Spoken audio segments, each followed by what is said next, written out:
Hey guys, tonight we're sailing into the strange, salt-crusted, thoroughly unglamorous truth behind the pirate life. 100 small facts about the men and women who signed away their names for a share of the take, a vote on their own captain, and a genuine chance of losing an arm somewhere off the coast of West Africa.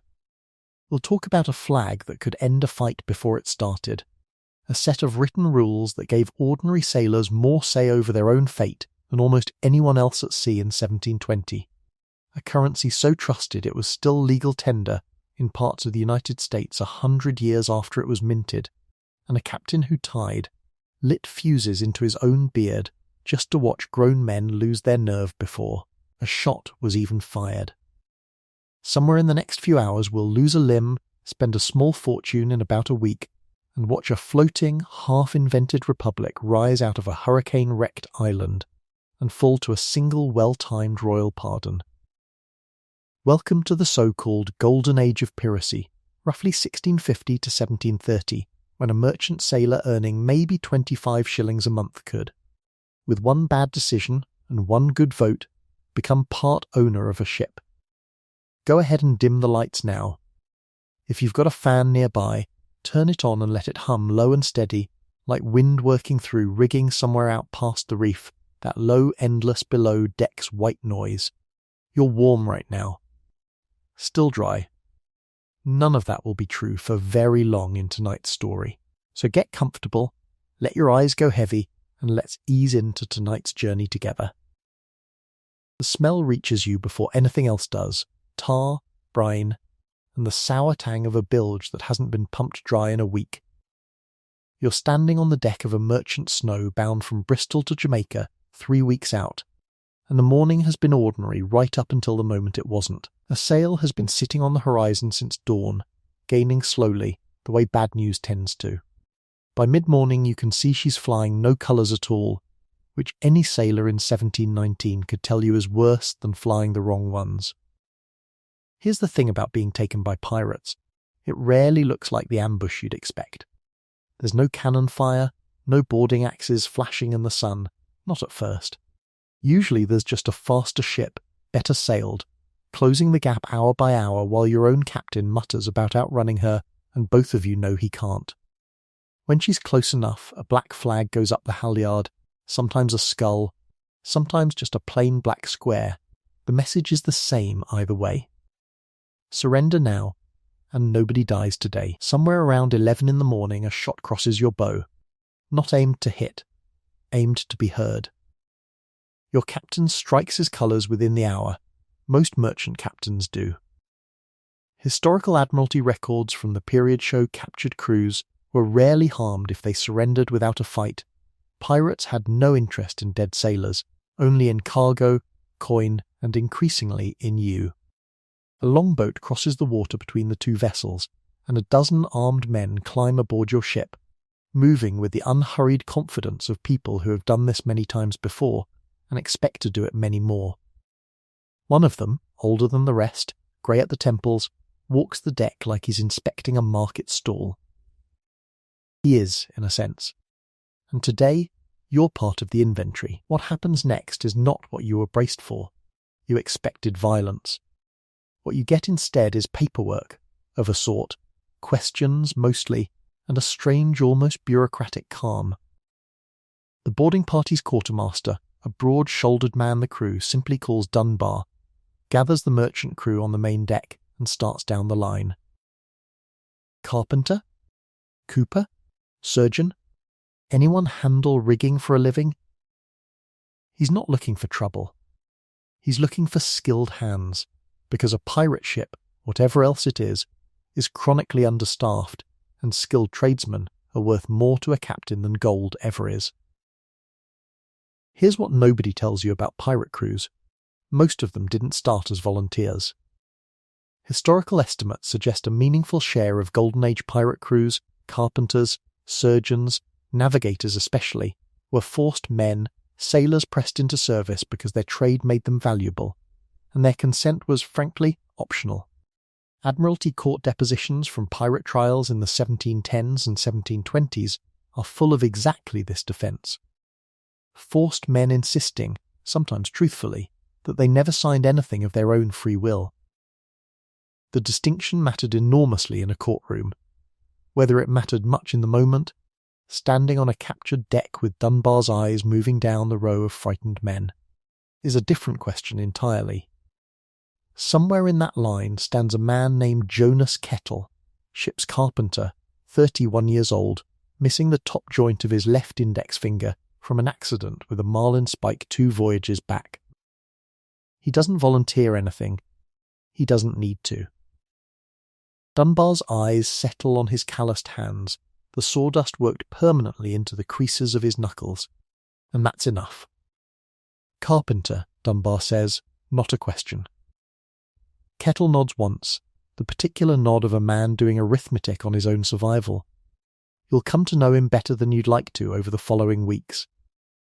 For now, he's just the man standing next to you, waiting to hear what happens to the rest of the crew, the ones without a trade the pirates want.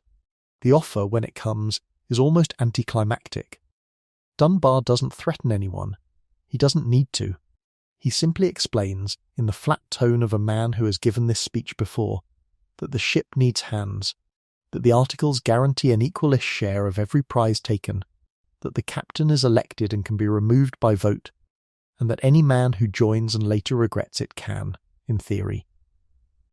Ask to be set ashore at the next opportunity, though in practice, opportunities have a way of not arriving. Some men step forward eagerly, merchant sailing paid poorly and irregularly, a career under the black flag, brutal as it was, at least paid in shares rather than promises. Others hang back, weighing a life they don't want against a life they're less sure they'll survive. You are somewhere in between, still smelling the tar and brine, still feeling the deck shift under feet that, an hour ago, belonged to a different life entirely. Dunbar doesn't rush you. He has learned, apparently, that rushed decisions make for resentful crewmen, and resentful crewmen make for trouble later. Sleep on it, he says, which is a strange kindness from a man who, 20 minutes earlier, was inspecting your ship like a butcher checking a side of beef. Below decks that night, in a hammock that isn't yours, in a ship that isn't yours, you'll hear the low murmur of men who've made their choice already, and somewhere past that, faint and half swallowed by the creak of timber, the sound of a fiddle being tuned. Whatever else this life is, apparently, it isn't silent. Not everyone says yes, and it's worth pausing on that, because the songs tend to skip it entirely. Somewhere down the line of captured sailors that first evening, an older man, the merchant ship's second mate, grey-bearded, maybe 50, shakes his head at Dunbar's offer and says he'd rather take his chances staying with the merchantman, thank you kindly. Historical trial depositions from the era back up the fact that this happened regularly, and that pirate crews, for all their reputation, generally honoured a plain refusal from a man with no trade they specifically needed. The second mate is left aboard his own ship the next morning, unharmed, minus whatever cargo the pirates chose to take. It's a small, undramatic mercy, easy to miss if you're only listening for cannon fire, but it's there in the record again and again, refusals that simply went unpunished. Because a pirate crew's real leverage was always the prize itself, not cruelty for its own sake. Skilled men were a different matter. A carpenter, a surgeon, a navigator who said no might find the offer, repeated a second time. More firmly, because the ship genuinely could not sail well without one. Kettle, watching the old second mate walk away unmolested, says nothing. But you notice he doesn't look surprised. He'd already worked out, hours earlier, which category of man he was. By the time the sun comes up the next morning, the choice has more or less made itself. Word moves through a captured crew overnight the way it always does, quietly, sailor to sailor, weighing rumour against rumour. You've heard that the captain is fair. You've heard the opposite about the last one, deposed by vote 3 months back for cowardice during a chase off Hispaniola. You've heard that shares run higher than anything a merchant line would pay in a decade. You've heard, too, that the average pirate career, once it started, lasted somewhere between 1 and 3 years before it ended in death, capture, or, If you were unusually fortunate, a pardon and a quiet retirement nobody talked about afterward. None of that changes the arithmetic much. Congratulations, you're joining a pirate crew, not out of any burning taste for adventure, but because the alternative, for a man with no trade the pirates want and no money to buy his way home, is bleaker than it sounds in the songs. You're brought before the assembled company on the pirate ship's deck, perhaps 40 men strong, sun already climbing, and told the first real rule of this new life. Before anything else happens, before you're handed a cutlass or shown your berth, the crew votes. This is the detail that surprises people most about pirate ships. 400 years later, they were, on paper and often in practice, closer to floating democracies than almost anything else afloat in the 18th century. Certainly closer than a Royal Navy ship, where the captain's word was absolute and mutiny meant the gallows. Pirate captains were elected. Pirate captains could be removed by a majority vote, sometimes for something as small as excessive caution in a fight. The quartermaster, not the captain, held day-to-day authority over discipline and the division of plunder, specifically because pirate crews had learned, the hard way, not to trust one man with too much unchecked power. It's a strange kind of hope to find in a life this violent, but it's real, and it's documented, and it's going to matter a great deal to you personally in about 6 weeks. The vote itself takes maybe 20 minutes, and it is, by the standards of the era, almost aggressively procedural. Men call out names, argue briefly, settle on a candidate through something close to consensus before a formal show of hands. The current captain, a man who took the post 8 months earlier after his predecessor was marooned for cheating at cards. A documented and unusually common pirate offence, oddly enough. Given how directly it violated the trust the whole system depended on, wins re-election without much drama. There's a kind of dark comedy in watching grown men who make their living through robbery and violence conduct themselves. For 20 minutes, like a New England town meeting. Here's what nobody tells you about the vote, though. It isn't really about affection. It's about risk management. A captain who loses his nerve in a fight gets people killed. A captain who takes reckless risks with prizes gets people killed differently. The crew isn't choosing a friend. They're choosing the person whose judgment they're willing to stake their own lives on for the next several months, and they reserve, explicitly and in writing, the right to change their minds. Dunbar, notably, doesn't stand for captain. He's content as quartermaster, arguably the more powerful post, since he controls distribution of plunder and enforces the ship's articles even against the captain himself, should it come to that. It rarely does, but the fact that it could is the whole point. By early afternoon, the vote concluded. You're handed a folded, much-creased sheet of paper and told to make your mark. This is the ship's articles, the actual physical rulebook this floating republic runs on, and before you sign it, someone is going to read every clause of it aloud, in full, so that no man aboard can later claim he didn't know the rules. That reading is going to take a while. You should probably sit down.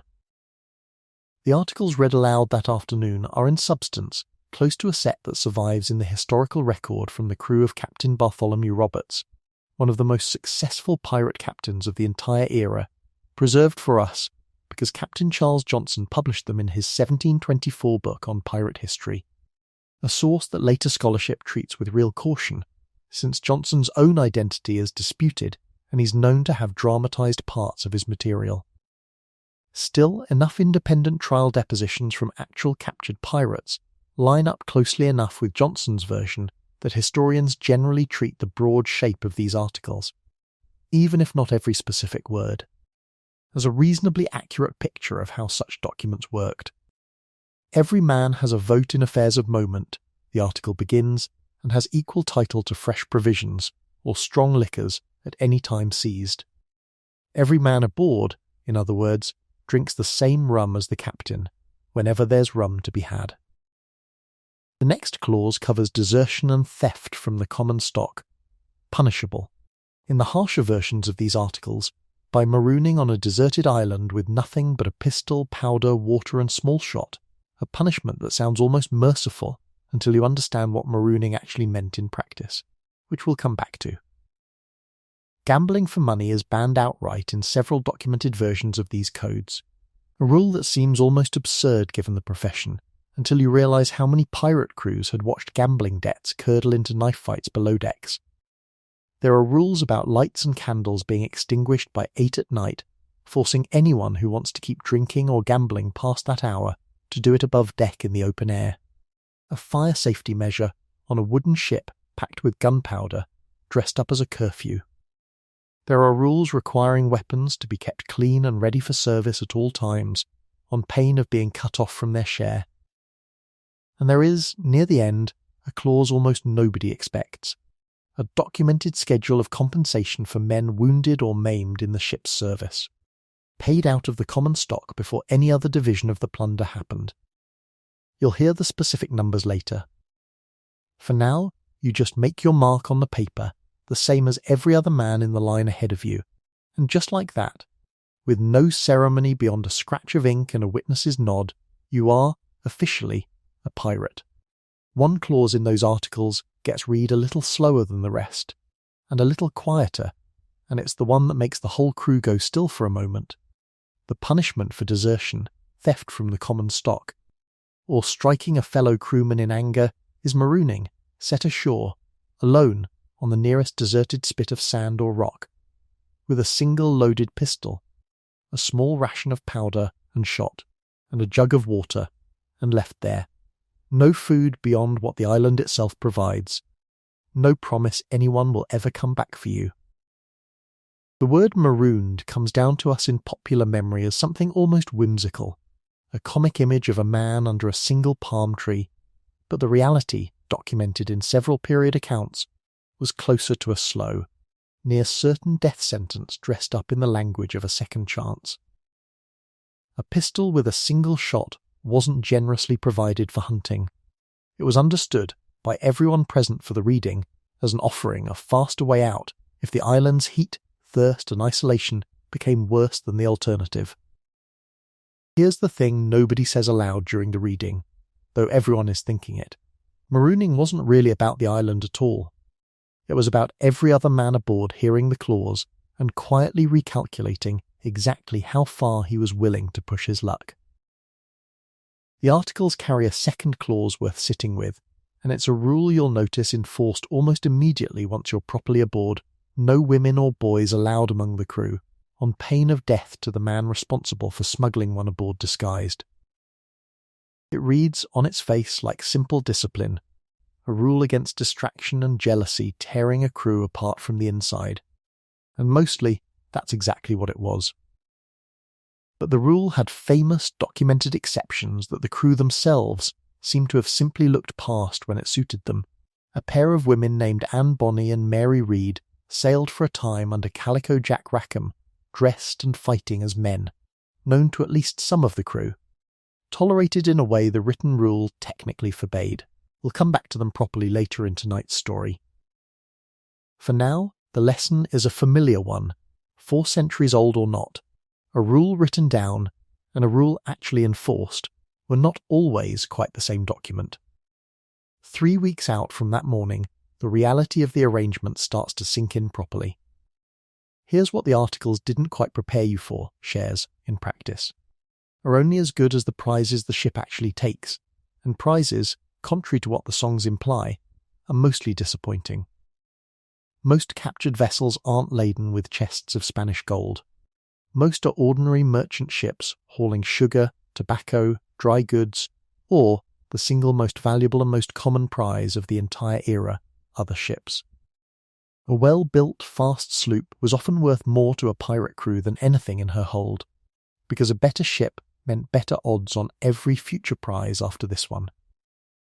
By your 3rd week under the articles, you've taken exactly one prize, a modest trading sloop out of Barbados, her cargo mostly cloth and iron tools, worth a fraction of what the crew had hoped. Division happens according to a scale that again closely tracks the surviving documented ratios. The captain and quartermaster typically drew somewhere around 1.5 to 2 shares each. Specialists like the master gunner and boatswain drew 1.25 or 1.5, and ordinary crew you for now drew a single share apiece. It isn't the fortune the recruiting speech implied. It's real money, though, real enough that a single good voyage could genuinely change a poor sailor's circumstances, which is precisely why men kept signing on, despite knowing, with fairly grim statistical accuracy, how the story tended to end. Jonas Kettle, working the carpenter's post you first saw him claimed for, has become something closer to a friend in these 3 weeks than you expected. He doesn't talk much about home. When he does, it's small things, a wife in Bristol he hasn't written to because he isn't sure what he'd say, a daughter who'd be 7 now. He keeps his tools in obsessive order, the way men do when order is the one thing left they can fully control. Ship's only as sound as her carpenter, he tells you once, half joking, sanding a splintered rail smooth, which means I'm the only one of us who can't afford to get careless. You'll remember that line later. It's going to matter more than either of you realises yet. Within a year of signing those articles, you'll have lived through 2 more prizes. One narrow escape from a Royal Navy sloop that very nearly ended the whole enterprise off the Leeward Islands, and one long, miserable stretch of weeks with no prizes at all, living on short rations and short tempers. This is the part the songs skip entirely, the sheer boredom and hunger that made up most of a pirate's actual calendar. Prizes weren't constant. Between them, a pirate crew was simply a group of armed men on a slow ship, eating badly, watching the horizon, waiting. It's during one of those stretches, becalmed off the Bahama banks for the better part of a week, that Kettle gets careless, his own word for it, later, though it wasn't really carelessness so much as exhaustion. A block comes loose aloft during a routine repair, and he's slow getting clear of it.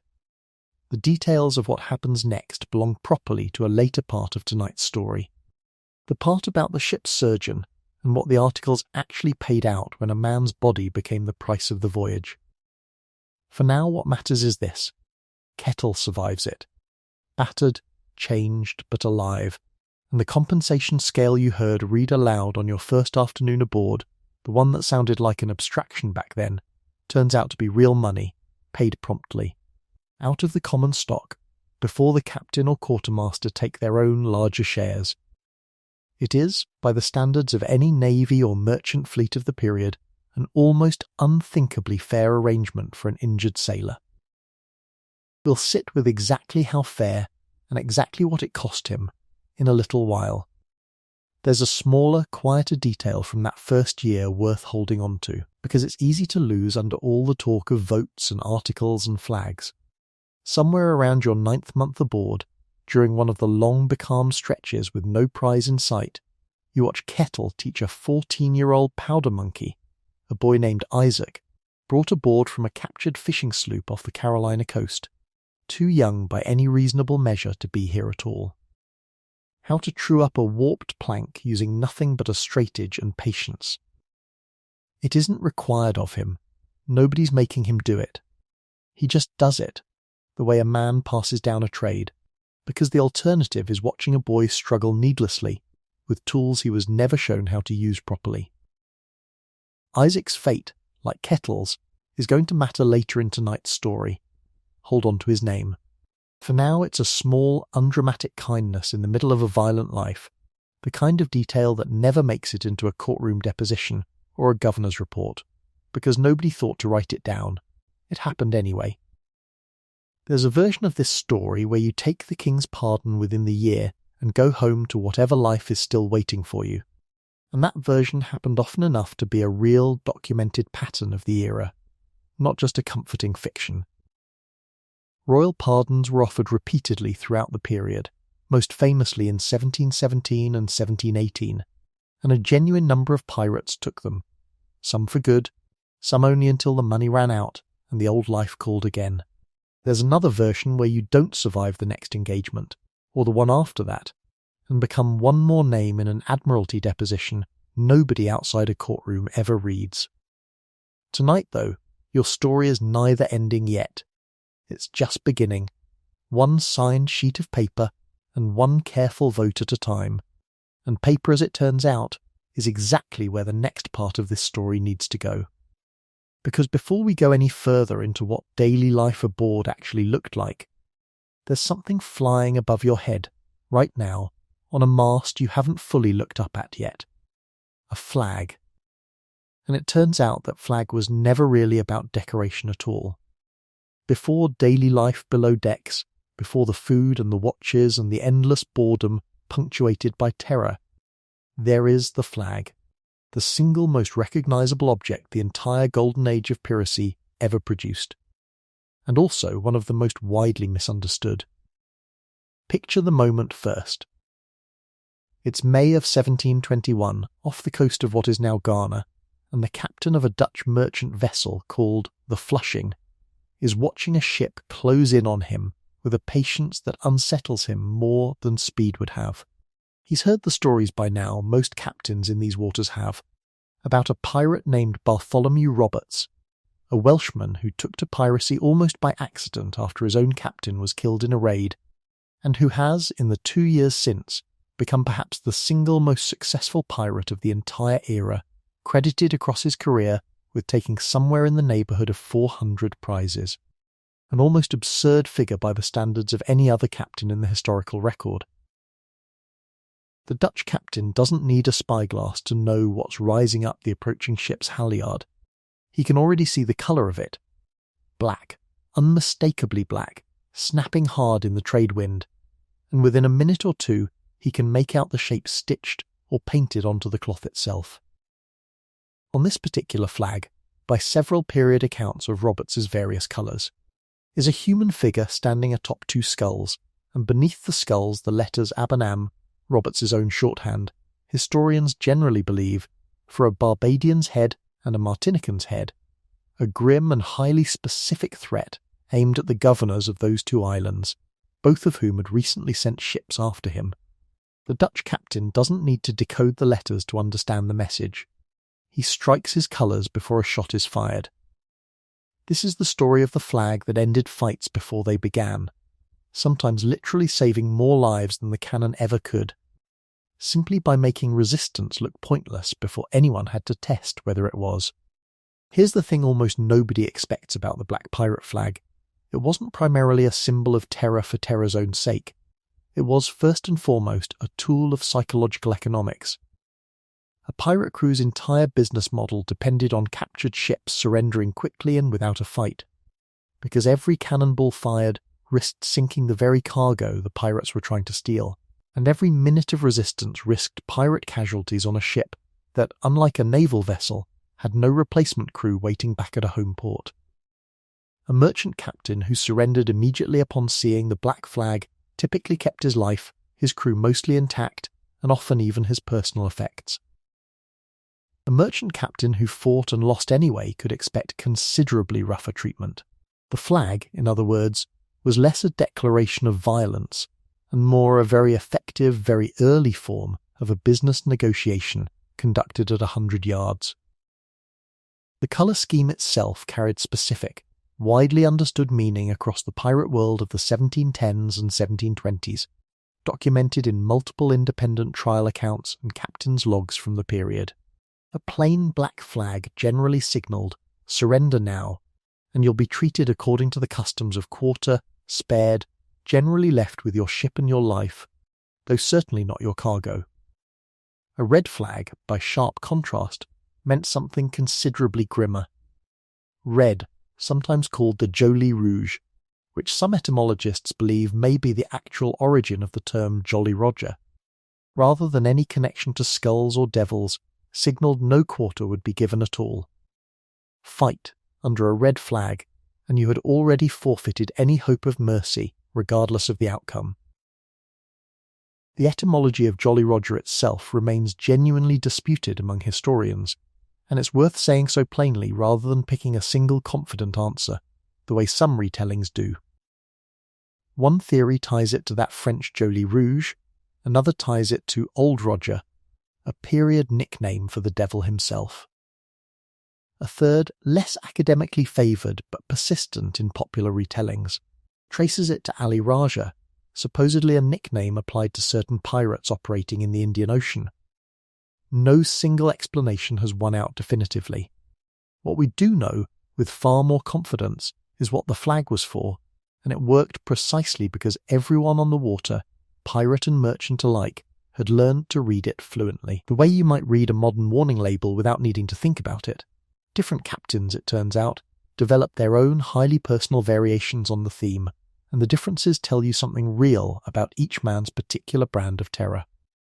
Edward Teach, the pirate the world would come to know as Blackbeard, flew a flag depicting, according to multiple period descriptions, a horned skeleton spearing a bleeding heart while raising a glass in a toast, an image somehow both cartoonish and genuinely unsettling, designed to be recognised from a considerable distance across open water. Calico Jack Rackham favoured a simpler, starker design, a white skull above two crossed cutlasses rather than the more common crossed bones. A flag distinctive enough that it survives today as probably the most widely reproduced pirate flag in popular culture, printed on everything from children's Halloween costumes to craft beer labels 300 years later. Here's an anachronistic comparison, and a fairly apt one. Think of these flags less like a single unified brand, and more like the way modern sports franchises each maintain their own distinct visual identity within a shared, broadly recognisable sport.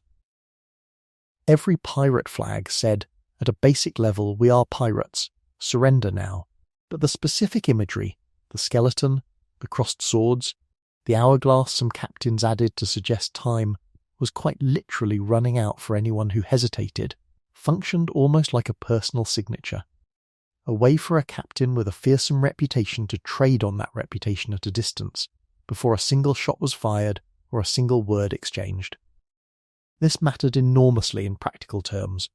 A merchant captain who recognised Blackbeard's particular flag from 2 miles out already knew, from reputation alone, roughly what kind of encounter he was facing, and could make his decision to surrender accordingly, sometimes before the pirate ship was even close enough to be certain the reputation matched the reality.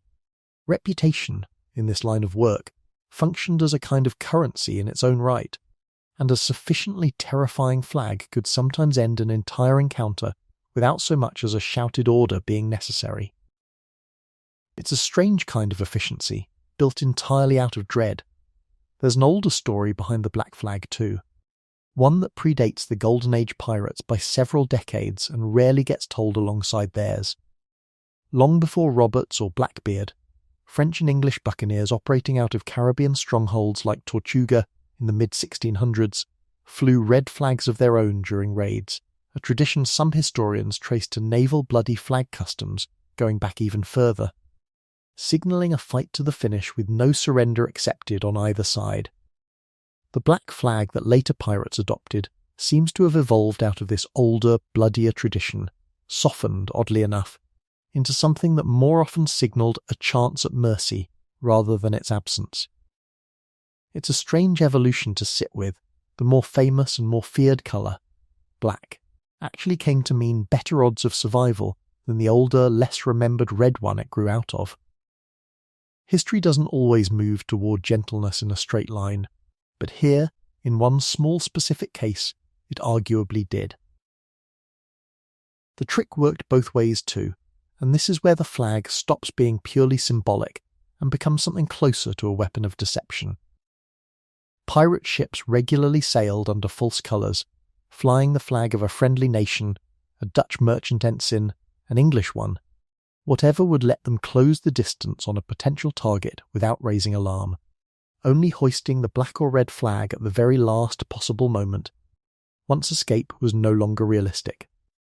This practice, known more broadly across naval history as flying under a ruse de guerre, was so common among pirates that period naval regulations eventually required merchant captains to demand a second, confirming signal before fully trusting any approaching ship's colours at all.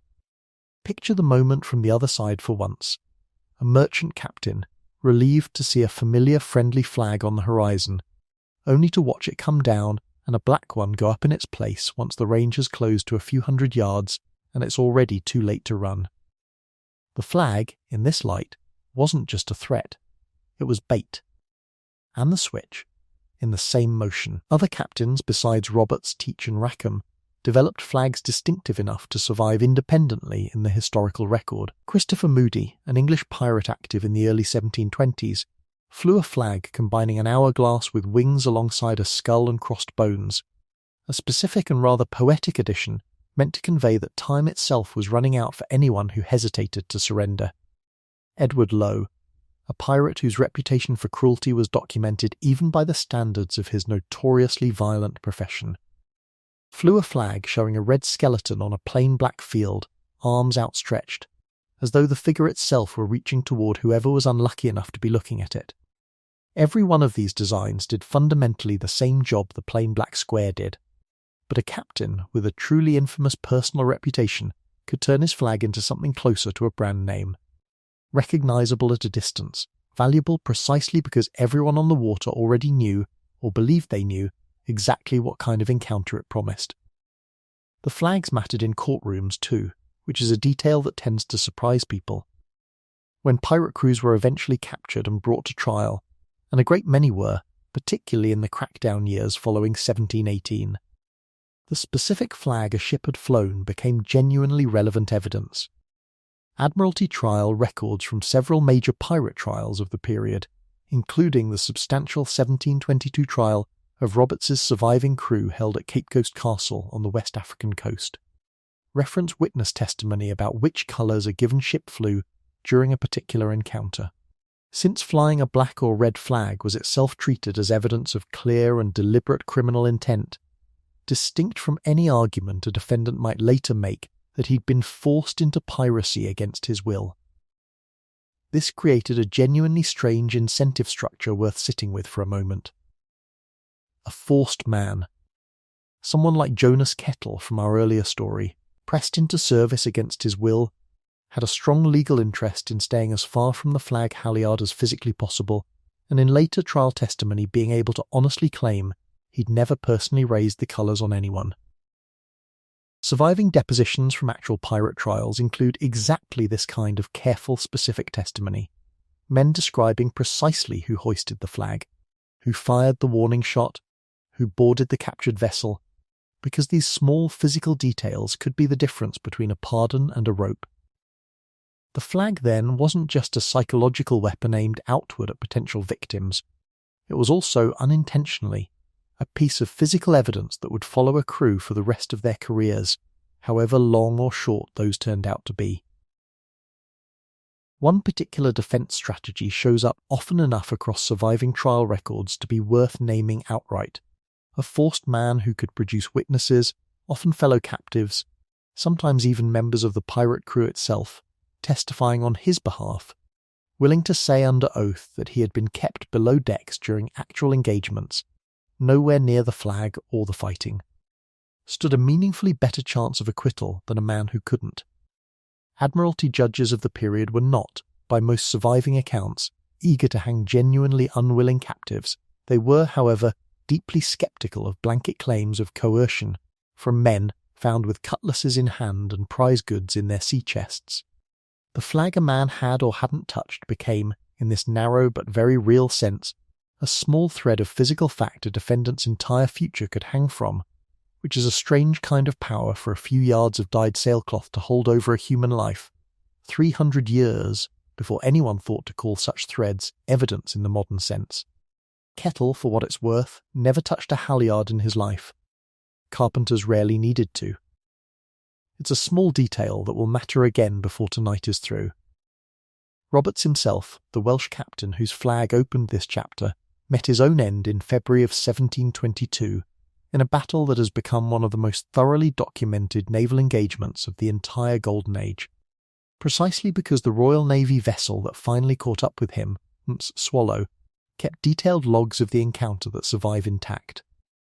Roberts was killed by grapeshot early in the fighting, struck in the throat while still on deck directing his crew, and, according to multiple surviving accounts from surviving crew members who later testified at trial, was, per his own prior standing instructions, immediately thrown overboard fully armed and in his finest clothes rather than allowed to be captured, so that his body could never be put on public display the way so many pirate corpses were.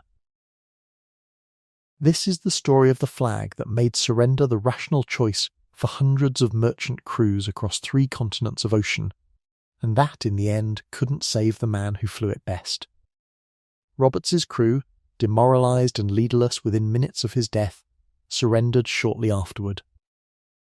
The subsequent trial at Cape Coast Castle in April of 1722 remains, by most historical accounts, the largest single mass trial of pirates ever conducted. A documented 52 men executed by hanging, a further number sentenced to indentured servitude, and a handful acquitted entirely on the strength of forced man testimony, exactly the kind of testimony the historical record shows depended so heavily on small specific details like who had and hadn't touched that flag.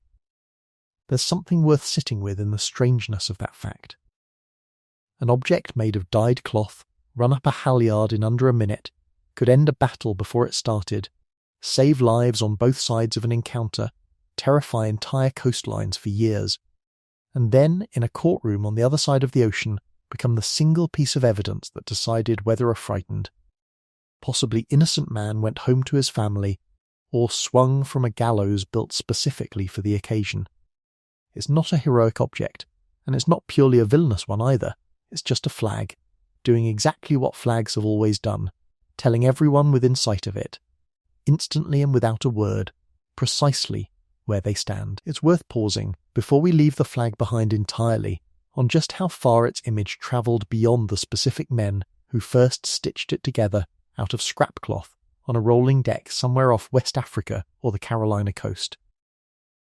The basic skull and crossbones motif, simplified, softened, stripped almost entirely of the specific terror it once carried, has since ended up printed on children's Halloween costumes, stitched onto sports pennants, painted across the hulls of amusement park boats, and used as international shorthand on poison bottles and warning labels, a symbol so thoroughly absorbed into modern visual language that most people who see it today never once think of grape-shot Admiralty courtrooms.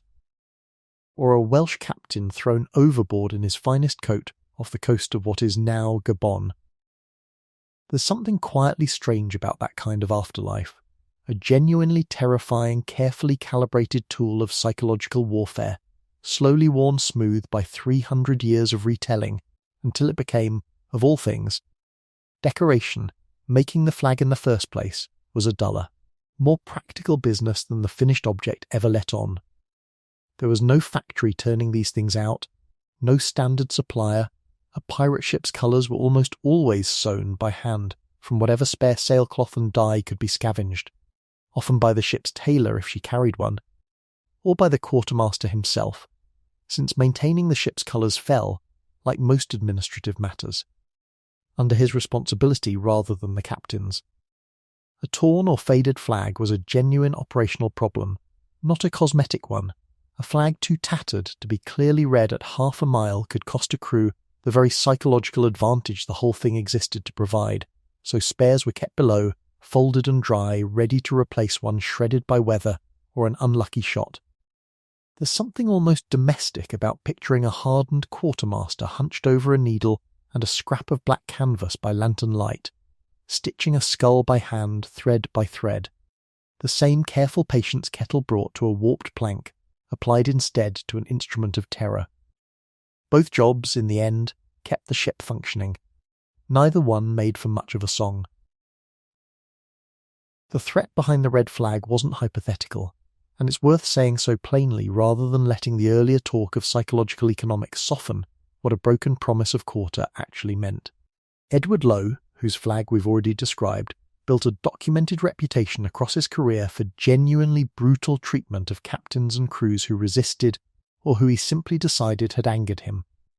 Surviving depositions and period accounts describe mutilations inflicted on men who fought back, or who Lowe believed had lied to him about their cargo. Punishments meant to be seen and talked about by the next crew unlucky enough to cross his path.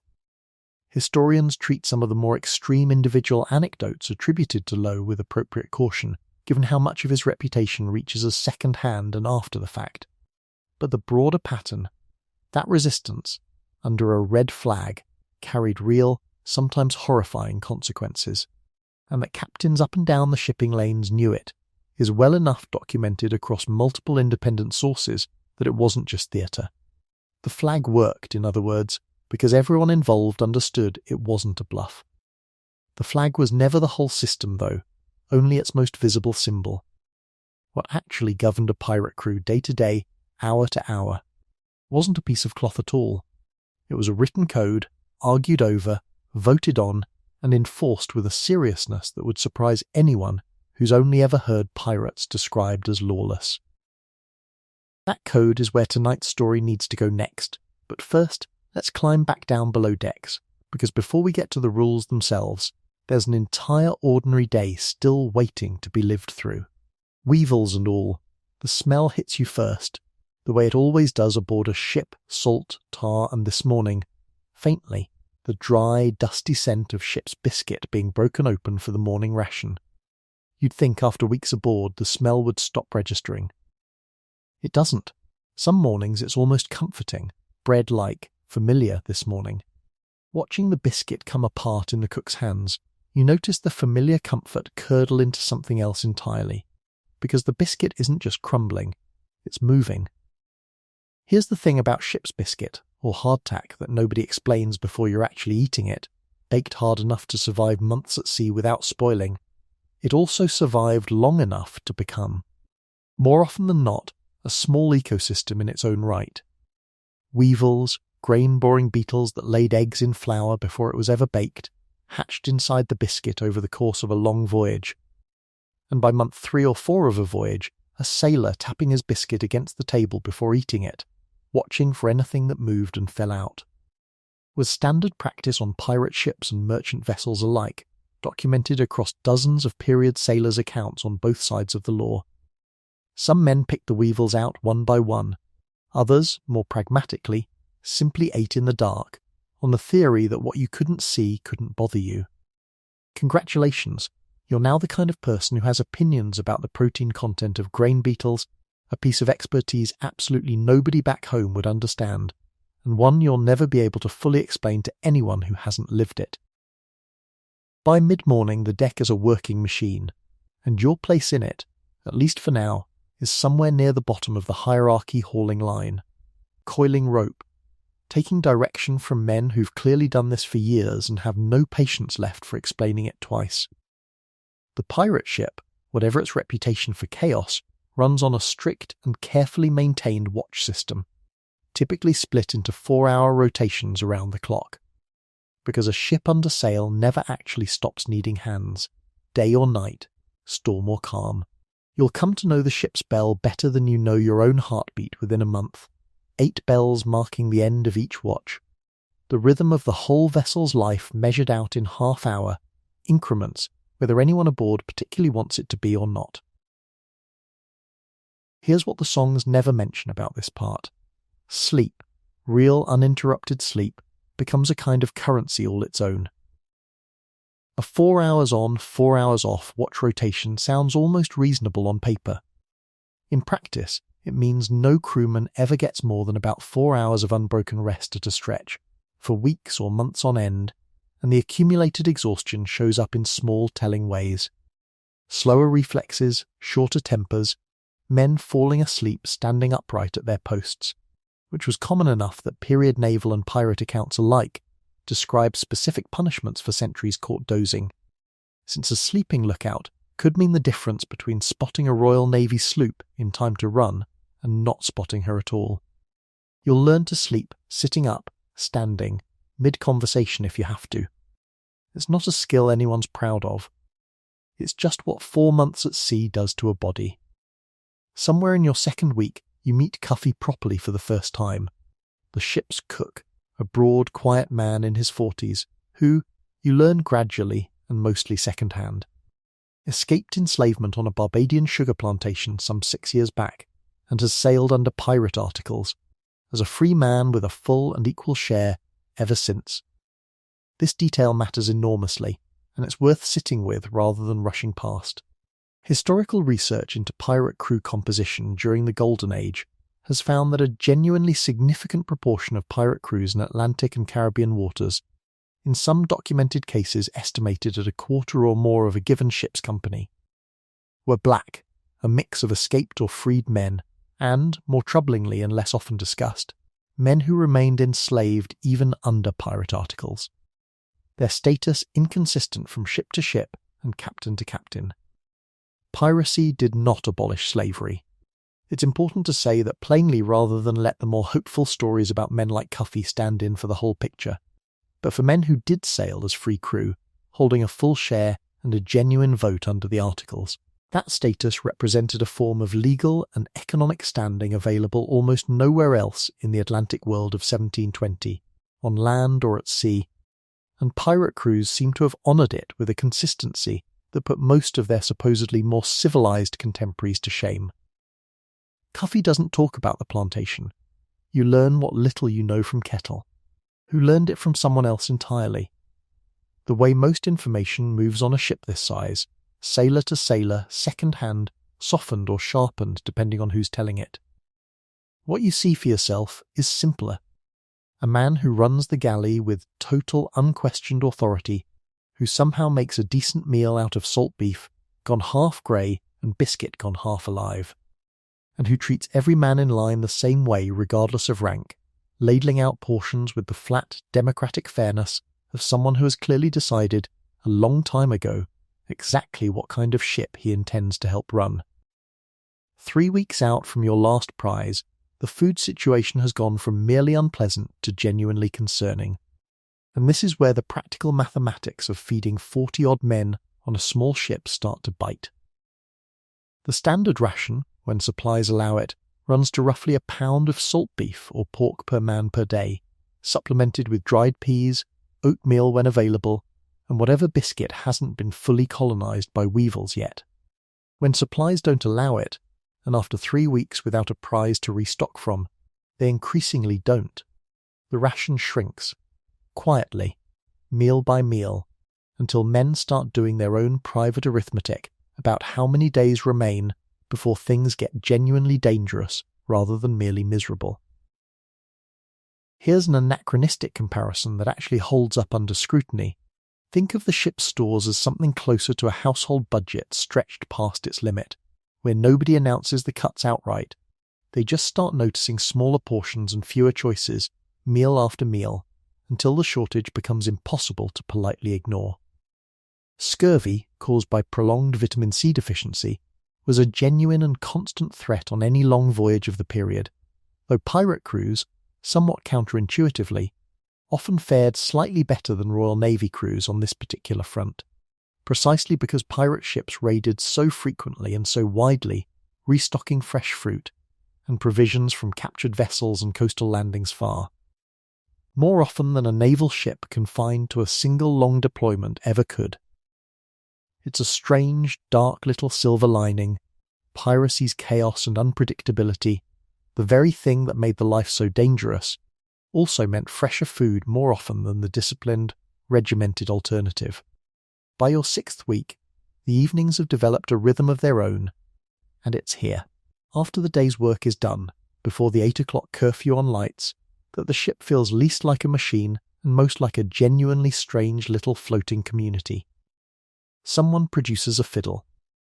It's always someone, nearly every pirate ship of the period, by multiple documented accounts, carried at least one musician among the crew, sometimes a forced man specifically pressed into service for his skill with an instrument, since music served a real practical purpose beyond entertainment, keeping morale up during long stretches of boredom and during actual work like hauling anchor or capstan, literally keeping the rhythm of coordinated physical labour in time. Gambling, technically banned under most versions of the ship's articles, happens anyway, quietly, in corners, with makeshift stakes since actual coin gambling carries real penalties if the quartermaster catches it. Dancing happens too, of a sort, a rough, stomping, entirely undignified affair that period accounts describe with a mixture of amusement and genuine affection. Grown men who've spent the day hauling rope and coiling line finding, somehow, the energy for something that looks almost like joy.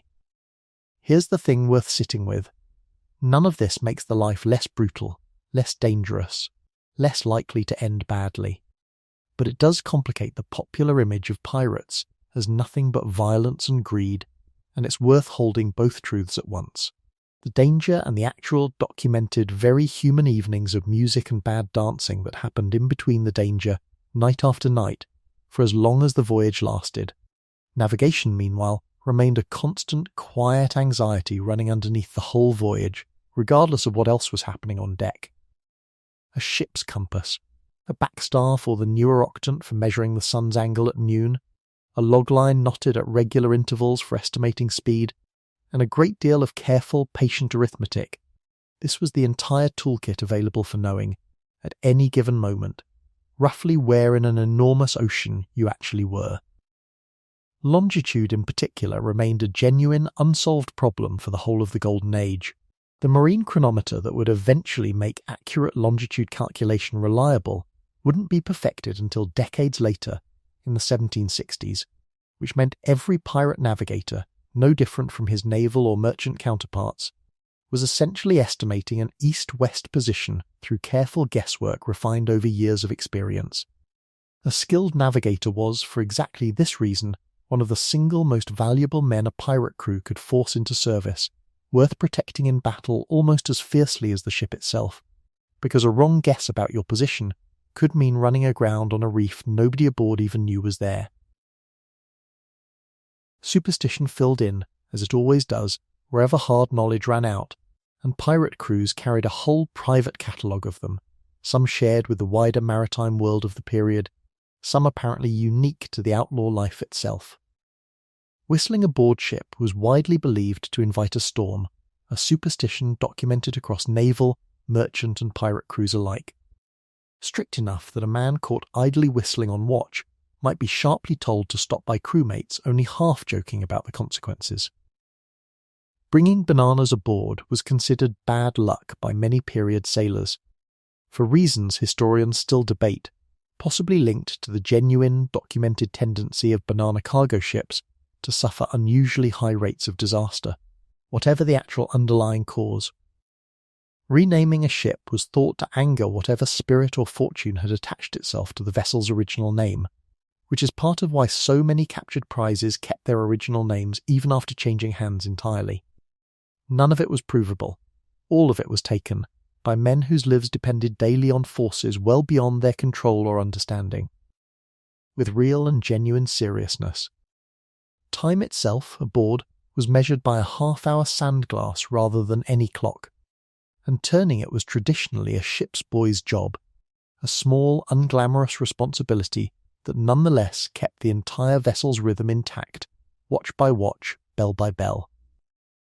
Isaac, the 14-year-old powder monkey you met briefly through Kettle a few months back, has taken up exactly this duty on quiet mornings, standing by the binnacle with a solemnity that looks almost comic on a boy his age, flipping the glass the instant the last grain of sand runs through and striking the bell precisely on time, because a late bell threw off the whole watch schedule and earned a boy a sharp word from whoever's watch had just been shorted a few minutes of relief.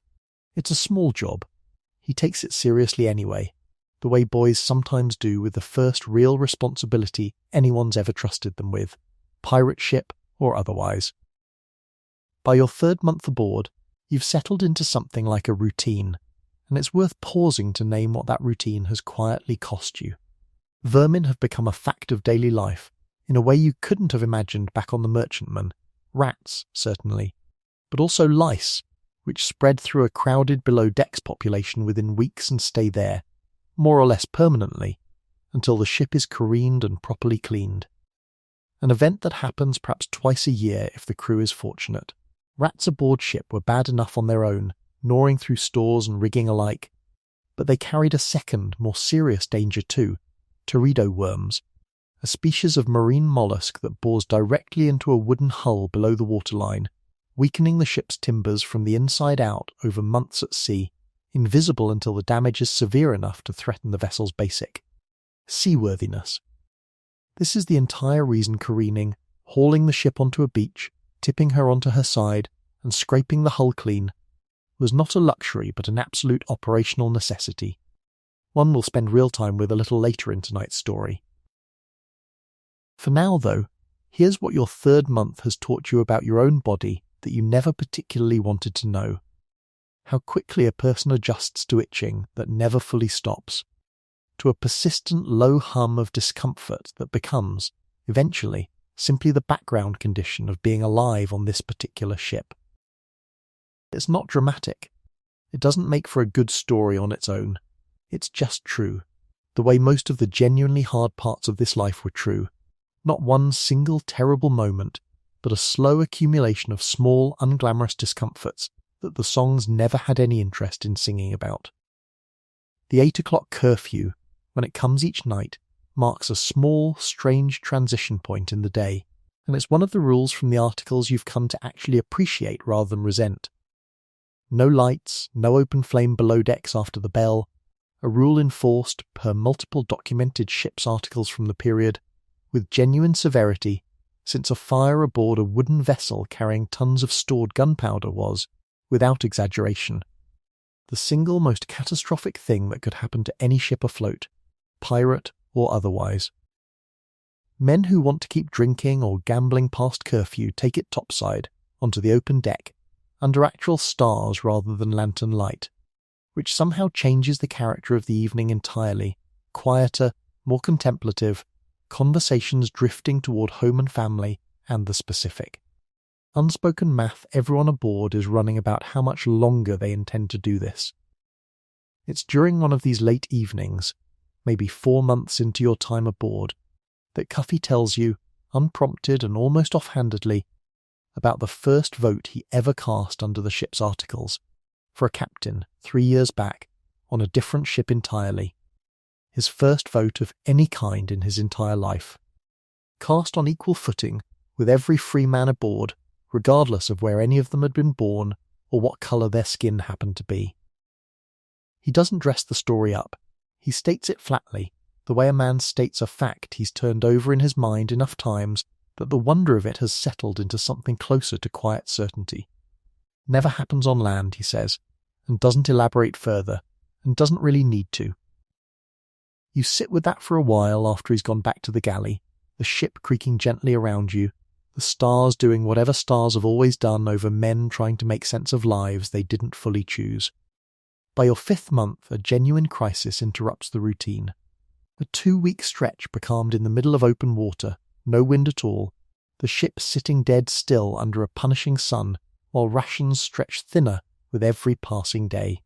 Becalming was, by multiple period accounts, one of the genuinely underrated dangers of life at sea, lacking the obvious drama of a storm or a battle but capable of killing a crew just as effectively through slow starvation and dehydration if it went on long enough. Water rationing, already tight, becomes genuinely severe, a pint or 2 per man per day, foul tasting after weeks in wooden casks. Sometimes cut with a splash of vinegar or wine specifically to mask the taste of algae and decay that developed in standing shipboard water over time. Tempers, predictably, fray. This is exactly the kind of stretch the ship's articles were written to survive. The ban on fighting among crew, the requirement that disputes be settled by the quartermaster rather than personal violence, the whole carefully constructed system of rules that exists precisely for moments when hunger and thirst and boredom start looking for somewhere to discharge. Themselves. Dunbar earns his keep during these 2 weeks in a way that has nothing to do with dividing plunder and everything to do with keeping 40 exhausted, frightened men from turning on each other. He doesn't do it through fear. He does it, mostly, through the same flat procedural fairness he showed the day he first recruited you, listening to grievances, enforcing the articles evenly regardless of who's complaining about whom, treating every man's frustration as legitimate even when he can't actually fix the underlying problem, which is simply that the wind has stopped and there is nothing anyone aboard can do about it. Wind returns on the 14th day, and the relief that moves through the ship is almost physical. A collective exhale you can practically hear across the deck. Sails fill, the ship groans back into motion, and within hours the mood has transformed entirely. Men laughing again, Cuffy already planning what he'll cook once the next prize restocks the galley, the fiddle coming back out that same evening for the first time in nearly 2 weeks. It's a small, specific kind of joy, the particular relief of motion after stillness, danger receding after having gotten uncomfortably close, and it's worth sitting with for a moment rather than rushing past it toward the next crisis, because this exact feeling is as close as this life gets to genuine, uncomplicated happiness. Here's the last thing worth knowing about an ordinary day aboard, because it's the detail that ties everything else together. None of what you've just lived through, the weevils, the watches, Cuffy's vote, the becalming, the curfew, the fiddle, happened because pirates were uniquely chaotic or uniquely disorganized. It happened because they'd built out of necessity and hard experience. An entire functioning small society, with its own economy, its own justice system, its own rough version of democracy, floating on a few 100 tons of wood in the middle of an ocean that didn't particularly care whether any of it survived. That system has a name, and a specific documented origin, and it's the next place tonight's story needs to go, because the day you've just lived through didn't organize itself. Someone wrote it down first. The daily rhythm you've just lived through, the watches, the rations, the curfew, the vote, didn't arrange itself by accident. Every part of it traces back to a single document, argued over and signed by every man aboard, and there's no better way to understand how that document actually worked than to watch the exact moment one particular crew wrote theirs. Picture the scene first. It's June of 1719 off the tiny island of Principe in the Gulf of Guinea, and a longboat crewed by Portuguese soldiers has just opened fire on a landing party from an English pirate ship anchored offshore. Among the dead, struck through the throat within the first volley, is the ship's captain, a man named Howell Davis, lured ashore under the pretense of a friendly dinner invitation from the island's governor, a trap as it turns out, and a fatal one. The surviving crew, rowing back to their ship in shock and fury, face an immediate and entirely practical problem that has nothing to do with grief and everything to do with survival. A pirate ship without a captain is a ship without direction, and there is no admiralty, no chain of command, no next in line to simply assume authority. There is only a vote. That vote, held within hours of Davis's death, elects a relatively new crew member, a Welsh former mate, 37 years old, who had been aboard only a matter of weeks, taken from a captured slave ship, and reportedly reluctant even to join at all, as the crew's new captain. His name is Bartholomew Roberts, and within the next 3 years he will become, by nearly every historical measure, the most successful pirate captain of the entire Golden Age. This is the story of the code that governed him, and the men who governed him right back. Roberts's reluctance, by the accounts that survive, didn't last long once the job was actually his. Within weeks of his election he had led the crew back to Principe and taken a bloody, decisive revenge on the Portuguese garrison responsible for Davis's death, a raid documented well enough through multiple independent period sources that historians treat the broad outline as reliable even where individual details remain uncertain. From there, his career accelerated at a pace that startled even experienced pirate hunters. By June of 1720, barely a year into his captaincy, Roberts sailed into the harbour at Trepassey, Newfoundland, and in a single stunning raid captured or sank something in the neighbourhood of 22 vessels riding at anchor there, an event so audacious that period newspaper accounts on both sides of the Atlantic reported it with something close to disbelief. A fleet of fishing and merchant ships, undefended, taken essentially in an afternoon, their crews too outnumbered and too surprised to mount any real resistance at all. Here's the detail that turns this from an impressive raid into something closer to legend.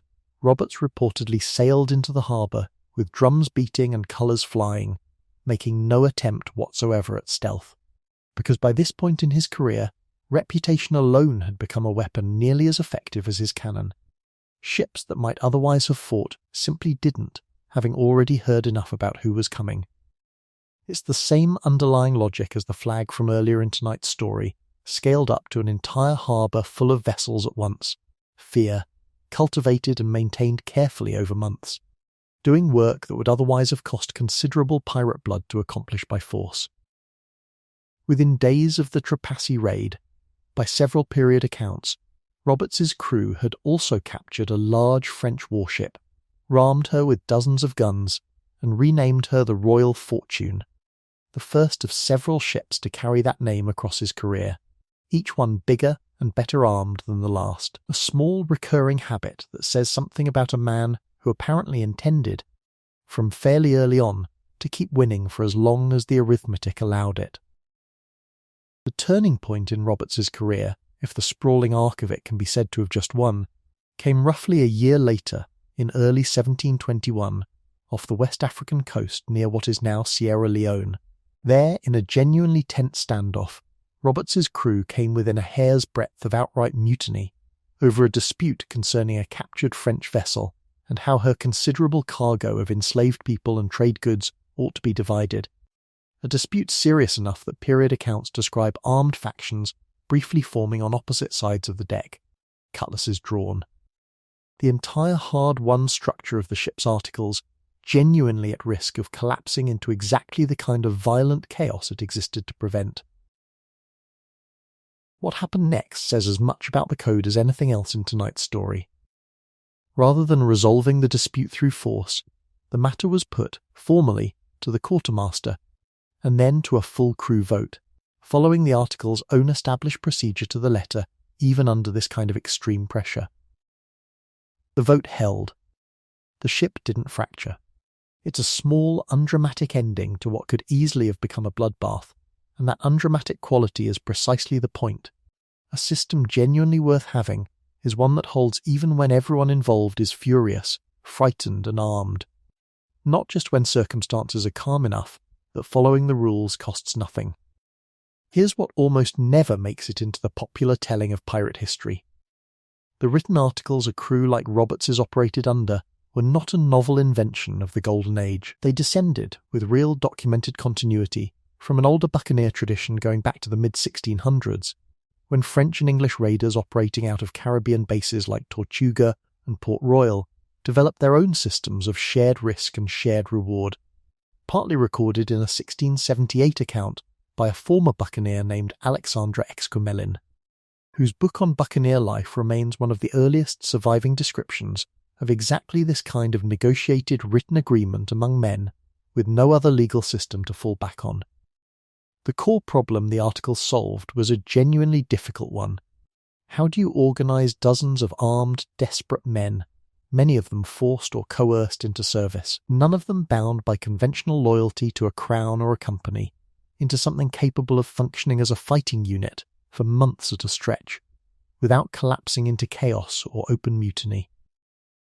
The buccaneer's answer, refined and formalised over decades into the kind of document read aloud to you on your very first afternoon as a pirate, was to write everything down in advance, shares, punishments, authority, compensation, so that no dispute, however heated, could be settled by force alone. Everyone aboard had already agreed, in writing, witnessed, before the voyage even began, exactly what would happen in nearly every circumstance that might arise. It didn't eliminate conflict. It gave conflict somewhere specific to go besides a knife fight. Even the physical act of signing carried a piece of practical cunning worth pausing on. Sailors of the period, borrowing a much older maritime tradition, sometimes signed mutinous or otherwise legally dangerous documents in a circular pattern known as a round robin. Names arranged in a ring around the page rather than in a single descending list, specifically so that no single name appeared first, and therefore no single man could be singled out afterward as the instigator or ringleader if the document was ever seized as evidence. Whether every pirate crew's articles were signed this particular way isn't fully documented, but the round-robin tradition itself is well attested among period sailors more broadly. And it captures something true about the whole spirit of these documents, regardless of the exact signing format used on any one specific ship, an entire crew choosing, collectively and deliberately, to share both the benefit and the legal exposure of what they were about to do, rather than let any one man's name carry the whole weight of it alone. The quartermaster's role, central to this entire system, deserves its own close look, because it represents perhaps the single cleverest piece of institutional design the whole pirate world ever produced. On a Royal Navy ship, a captain's authority was total and largely unchecked, backed by the full legal weight of the crown and enforced through court-martial and the lash. On a pirate ship, by sharp and deliberate contrast, the captain's authority was almost entirely limited to combat and navigation. During an actual chase or an actual battle, his word was law, because someone had to make split-second decisions and a committee vote mid-engagement would get everyone killed. The moment the fighting stopped, though, authority shifted, formally and completely, to the quartermaster, who controlled the day-to-day discipline of the crew, the division of plunder, and crucially, served as a check on the captain's power specifically to prevent exactly the kind of tyrannical overreach that had made so many of these men flee naval or merchant service in the first place. This division of power appears, with real consistency, across multiple independent trial depositions and captured articles from different ships and different crews throughout the period, which suggests it wasn't a quirk unique to one captain's personal preference, but something closer to a genuinely shared institutional innovation across the entire pirate world. Sailors. Largely uneducated by the standards of the age, independently arriving at and refining a working system of separated powers roughly 70 years before similar ideas would be debated in far more famous political documents on land. Here's the thing nobody expects about this detail. Pirates, of all people, may have been running a more genuinely balanced system of checks on executive authority than most legitimate governments of their own era. It's not a comfortable fact to reconcile with everything else pirates did for a living. It's true anyway. The specific division of shares under Roberts's articles, preserved for us through Captain Charles Johnson's 1724 account, again a source whose specific wording deserves appropriate caution given the disputes over Johnson's own identity and his known tendency to dramatise, allotted the captain and quartermaster somewhere around 1.5 to 2 shares each of any prize taken. Master gunners and boatswains around 1.25 to 1.5 shares, and ordinary crew a single share apiece. A ratio that, while certainly unequal, was dramatically flatter than anything available to an ordinary sailor in the Merchant Marine or Royal Navy, where a ship's captain might draw pay and prize money worth dozens of times an ordinary seaman's wage, with no vote, no recourse, and no say whatsoever in how the ship was run. Here's an anachronistic comparison worth sitting with.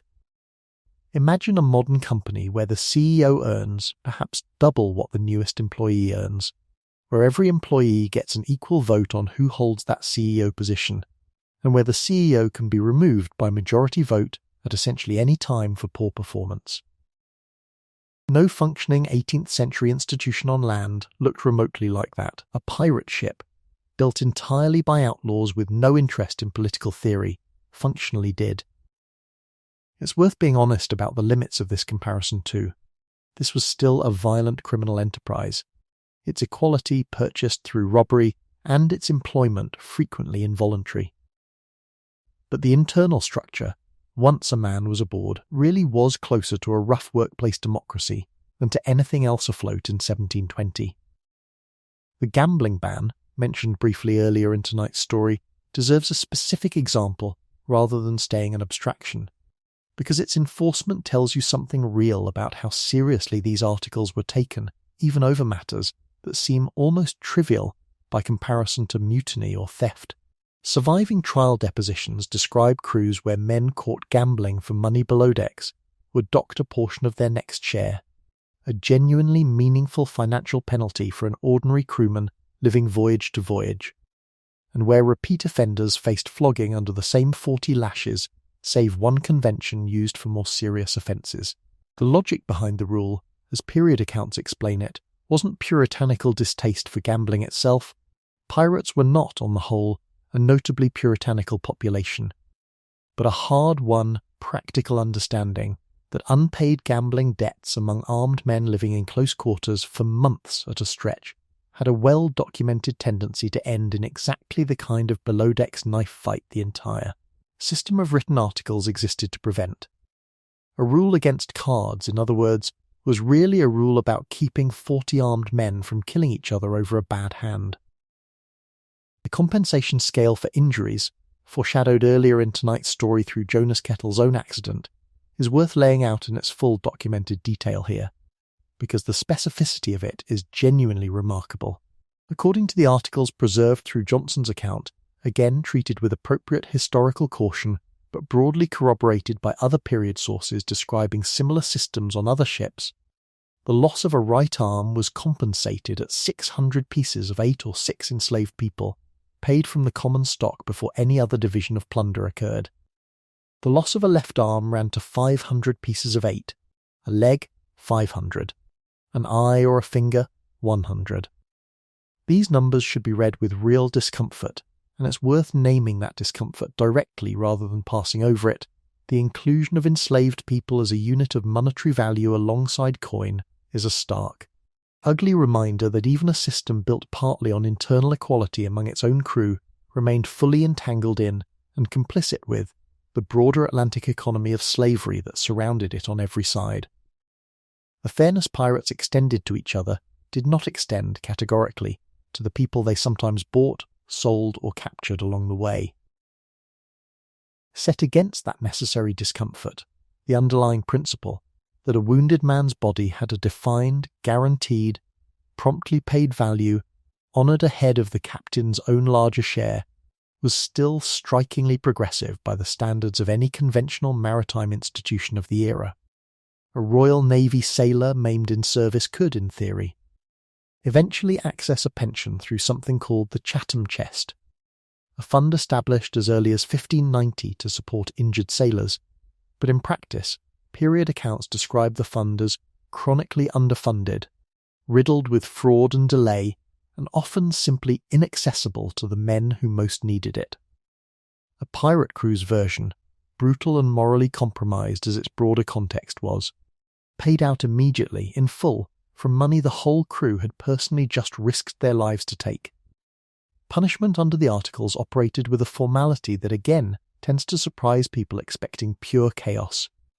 Flogging, when it occurred, was frequently bound by an old naval and biblical convention sometimes called 40 lashes save 139 strokes, a number drawn from Mosaic law and carried into naval discipline across multiple Christian maritime traditions of the period.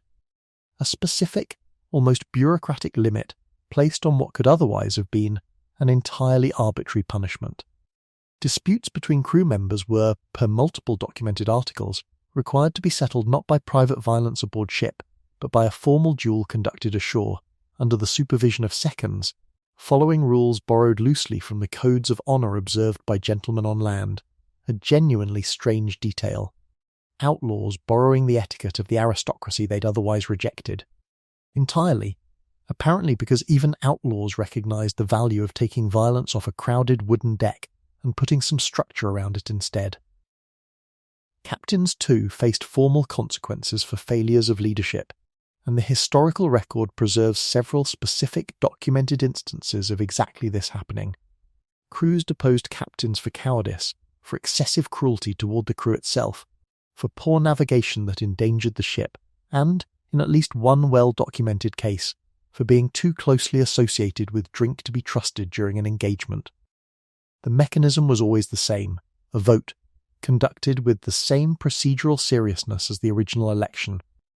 The deposed captain typically stripped of his larger share and reduced sometimes to an ordinary crewman's status aboard the very ship he had once commanded, a genuinely humbling documented fate, and one that underscores just how seriously these crews took the idea that authority, once granted, could always be taken back. Roberts's own end, in February of 1722, closes this particular chapter of the story with a scene worth returning to, now that the full context of the code he governed under is in view.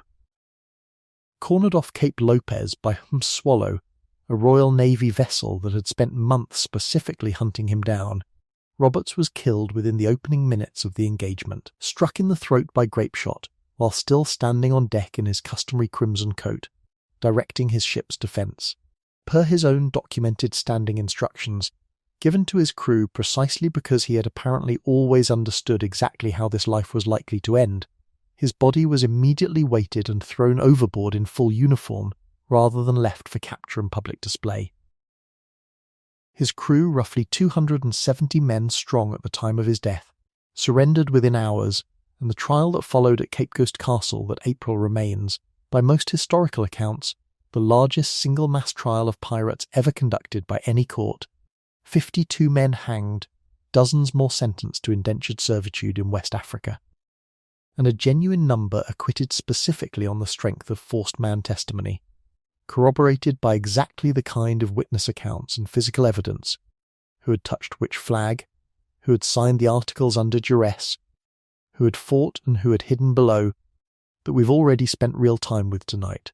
The code that governed nearly 400 prizes across 3 remarkable years, that turned a reluctant 37-year-old forced man into the most successful pirate captain in recorded history, ended, in the end, exactly the way it had always promised it might, with a vote, a document, and a courtroom. 3 institutions this violent outlaw life had, somehow, improbably, never stopped taking seriously. There's a version of this story where the code is just a curiosity, a strange historical footnote about outlaws playing at democracy. But sit with it a little longer, and it starts to look like something closer to a mirror, a group of men with every reason to trust no one, choosing, again and again, to write things down instead. That instinct is going to matter again shortly, because paperwork and votes only carry a crew so far. Eventually, someone gets hurt, and all the fine language about equal shares and compensated limbs stops being theory and becomes a man on a table, a saw, and very little else standing between him and the rest of his life. The smell down in the cockpit reaches you before you're even fully below decks. Vinegar, sharp and acidic, mixed with the dry, medicinal scent of dried herbs hanging in bundles from the low beams overhead. It's almost pleasant, in a strange way, clinical and orderly compared to the chaos happening 2 decks up. You've been sent below with a minor gash along your forearm, nothing serious, caught on a splintered rail during the opening exchange of cannon fire with a merchant sloop that decided, against all sensible odds, to actually fight back. The cockpit, the section of the lower deck cleared for treating the wounded during battle, is where you're told to wait your turn. Here's the thing about the word surgeon aboard most pirate ships of the period. It rarely meant what it means today. Actual trained physicians were rare and expensive, and most ships made do with something closer to a skilled barber surgeon, a tradesman trained in the practical, hands-on mechanics of setting bones, pulling teeth, and amputating limbs, without necessarily any formal medical education behind it at all. Some pirate crews were fortunate enough to force a genuinely trained physician into service from a captured vessel, a documented and common enough practice that Admiralty trial records repeatedly feature testimony from exactly these men, captured doctors explaining, sometimes convincingly, and sometimes not, that their service had been entirely involuntary. Whoever holds the post aboard this particular ship, you're about to meet him for the first time, under circumstances neither of you would have chosen. Here's a fact about pirate articles worth knowing before you ever meet Hallett properly. A competent surgeon, when a crew was fortunate enough to have one, was one of only a small handful of positions guaranteed an extra share beyond the ordinary crewman's single portion, documented in multiple surviving articles alongside the master gunner and boatswain. A full share and a quarter or a half again, depending on the specific ship, on top of whatever compensation his own medical chest and instruments were valued at if the crew had captured or purchased them separately. It's a small telling detail about priorities, a crew willing to fight and die together nonetheless understood, with real practical clarity, that the man capable of saving their lives afterward deserved to be paid accordingly, and paid more than most. His name, you learn while waiting your turn, is Dr. Hallett. Forced aboard 8 months earlier from a captured passenger ship bound for Charleston, where he'd been travelling to take up a modest country practice.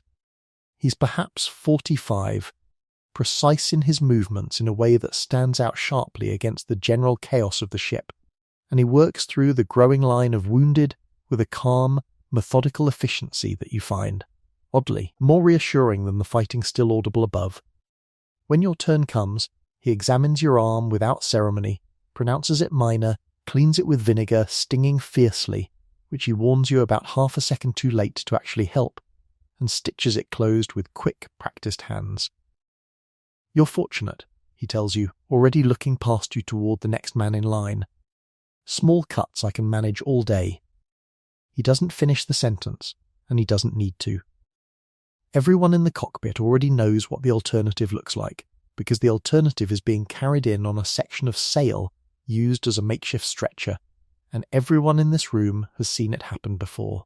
The tools laid out on Hallett's rolled cloth kit tell their own quiet story before he ever touches them. A bone saw, its teeth fine and closely set, purpose-built for cutting through limb bone as cleanly and quickly as possible. Ligature thread and needles for tying off blood vessels. A tourniquet, simple leather strap and wooden turnkey, for controlling blood loss during and after amputation. A probe for locating musket balls lodged in flesh, and a pair of forceps for extracting them. And, prominently, close at hand, a bottle of rum, not primarily for celebration, though it certainly served that purpose too, but because it was, by a wide margin, the single most reliable anaesthetic available to any surgeon of the period, ships or otherwise. Here's what almost never gets said plainly enough. Surgery in 1720, on land or at sea, happened without anaesthesia in any modern sense, and without any real understanding of infection or antisepsis at all. A patient facing amputation was typically given as much rum or spiced wine as could be gotten into him beforehand, held down bodily by several crewmen and given something to bite on. Sometimes literally a leather strap or a block of wood, the actual origin, some etymologists believe, of the phrase bite the bullet, though the specific link to a lead musket ball rather than a strap of leather remains genuinely disputed among historians.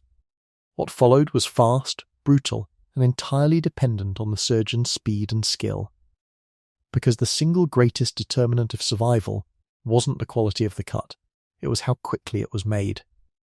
3 hours into the engagement, with the merchant sloop finally struck and boarded, the cockpit sees its first serious case of the day, a topman named Wexley, thrown from the rigging during the exchange, his lower leg shattered badly enough below the knee that Hallett, after a brief examination, delivers the verdict everyone in the room already suspected. The leg comes off, or Wexley likely dies of the infection that will follow within days if it doesn't. There's no real debate to be had. Hallett explains this plainly, without cruelty but without softening it either, because false comfort in this particular room costs lives rather than saving feelings. What happens next unfolds with the grim, practiced efficiency of a procedure this crew has clearly witnessed before. Wexley is given as much rum as he can hold down, held firmly by 2 crewmen at the shoulders and 1 more across the remaining good leg, the tourniquet cinched tight above the injury.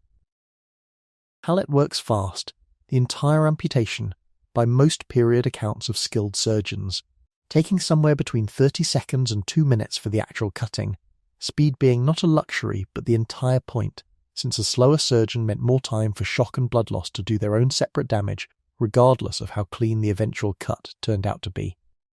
Wexley, to his credit and everyone's relief, is unconscious well before the saw ever touches bone. Survival odds for an amputation of this kind, historians estimate from the surviving medical and naval records of the period, ran somewhere in the rough range of 1/3 to as much as 2/3 of patients dying afterward, not from the surgery itself, but from what followed it: infection, gangrene, and blood loss in the days and weeks after the wound had supposedly been dealt with. There was no understanding, in 1720, of germ theory or bacterial infection in anything like the modern sense. Wounds were cleaned with what was available: vinegar, wine, sometimes tar or pitch applied directly to a stump to seal it, a practice that, whatever its intentions, likely did as much harm as good by trapping infection in, rather than keeping it out. Here's the thing worth sitting with, though, rather than just the grim statistics. Hallett's post-operative care, by the specific and detailed standards of naval medicine documented across the period, was actually reasonably competent.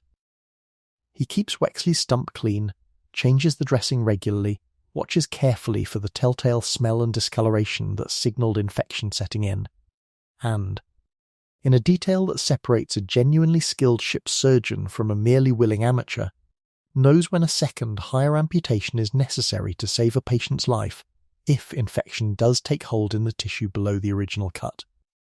It isn't modern medicine by any stretch, but it is, within the severe limits of what 1720 actually knew, a serious and considered effort rather than mere butchery. And that distinction, invisible from a distance, mattered enormously to the men whose lives depended on it. Here's what the articles promised Wexley, and what, to Hallett's evident quiet satisfaction, the crew actually delivers within days of his amputation, exactly as written, exactly as read aloud to every man aboard on his first afternoon signing on. The loss of a leg, per the documented compensation scale carried in Roberts-style articles, and corroborated across multiple independent period accounts of similar systems on other ships, was valued at 500 pieces of eight, paid promptly from the common stock before any further division of plunder among the rest of the crew. Wexley receives his payment within a week, while still recovering, the quartermaster counting the coin out personally and setting it aside for him, untouched by anyone else's share. Compare that, for a moment, to what a Royal Navy sailor maimed in identical circumstances could expect. The Chatham Chest, the Naval Pension Fund established as far back as 1590 specifically to support injured sailors, existed on paper throughout this entire period, but period accounts and naval administrative records alike describe a fund chronically starved of money, riddled with delay, and frequently inaccessible to the very sailors it existed to serve, some waiting years for a payment that pirate articles delivered, by comparison, within days. It's an uncomfortable thing to sit with, a criminal enterprise built on robbery somehow, delivering more reliable financial justice to its own wounded than the legitimate naval institution it operated in open defiance of. History rarely offers a contrast this clean. Here, for once, it does. Wexley's recovery, over the following weeks, becomes something the whole crew watches with a kind of quiet, collective investment that surprises you, given how little affection anyone aboard seemed to have for him before the injury. He's given light duty as soon as he can manage it, mending sail, splicing rope, tasks that don't require standing or climbing, and Kettle, in a small gesture that fits everything you've come to know about him, builds Wexley a simple wooden peg leg over the course of several quiet evenings, shaping and fitting it with the same obsessive care he brings to every plank and rail on the ship. It isn't required of him. Nobody's paying him extra for it. He just does it, the same way he once taught young Isaac to true up a warped board. Because some kinds of care don't need a rule written down to happen. There's a version of the pirate story where a man like Wexley simply disappears from the narrative the moment he's no longer useful in a fight, tossed aside, forgotten, one more name in a casualty count. That isn't what happens here, and it's worth noting plainly that it isn't simply because it's heartwarming, but because it's documented, pirate crews. Bound by written articles that explicitly protected wounded men's shares and status, had genuine structural reasons, not just sentimental ones, to keep an injured man aboard and valued rather than discard him. Wexley finishes that particular voyage still drawing a full share, still eating at the same mess, still, in every way the articles recognised, a full member of the crew that had, without ever meaning to, become something closer to family than any of them would probably have admitted aloud. Not every wound Hallett treats over these months comes from cannon fire or cutlass, and it's worth pausing on that too, because the quieter dangers of shipboard life killed at least as many sailors across the whole era as any single battle did. Scurvy, dysentery, and a general category period surgeons, simply called ship fever, most likely, by modern medical understanding, some combination of typhus and other infections spread easily through close, unsanitary quarters, moved through crews with a slow, grinding persistence that battle wounds, however dramatic, rarely matched in sheer body count.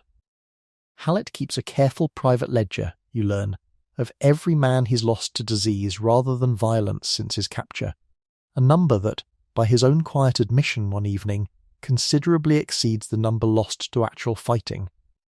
There's no dramatic climax to this kind of death. A man simply grows weaker over days or weeks, fever climbing, until one morning he doesn't wake for his watch, and the ship's carpenter, Kettle, more often than anyone aboard would like, is asked to build one more small undecorated box. It's against this quieter, grimmer backdrop that Hallett's genuine skill becomes easiest to appreciate.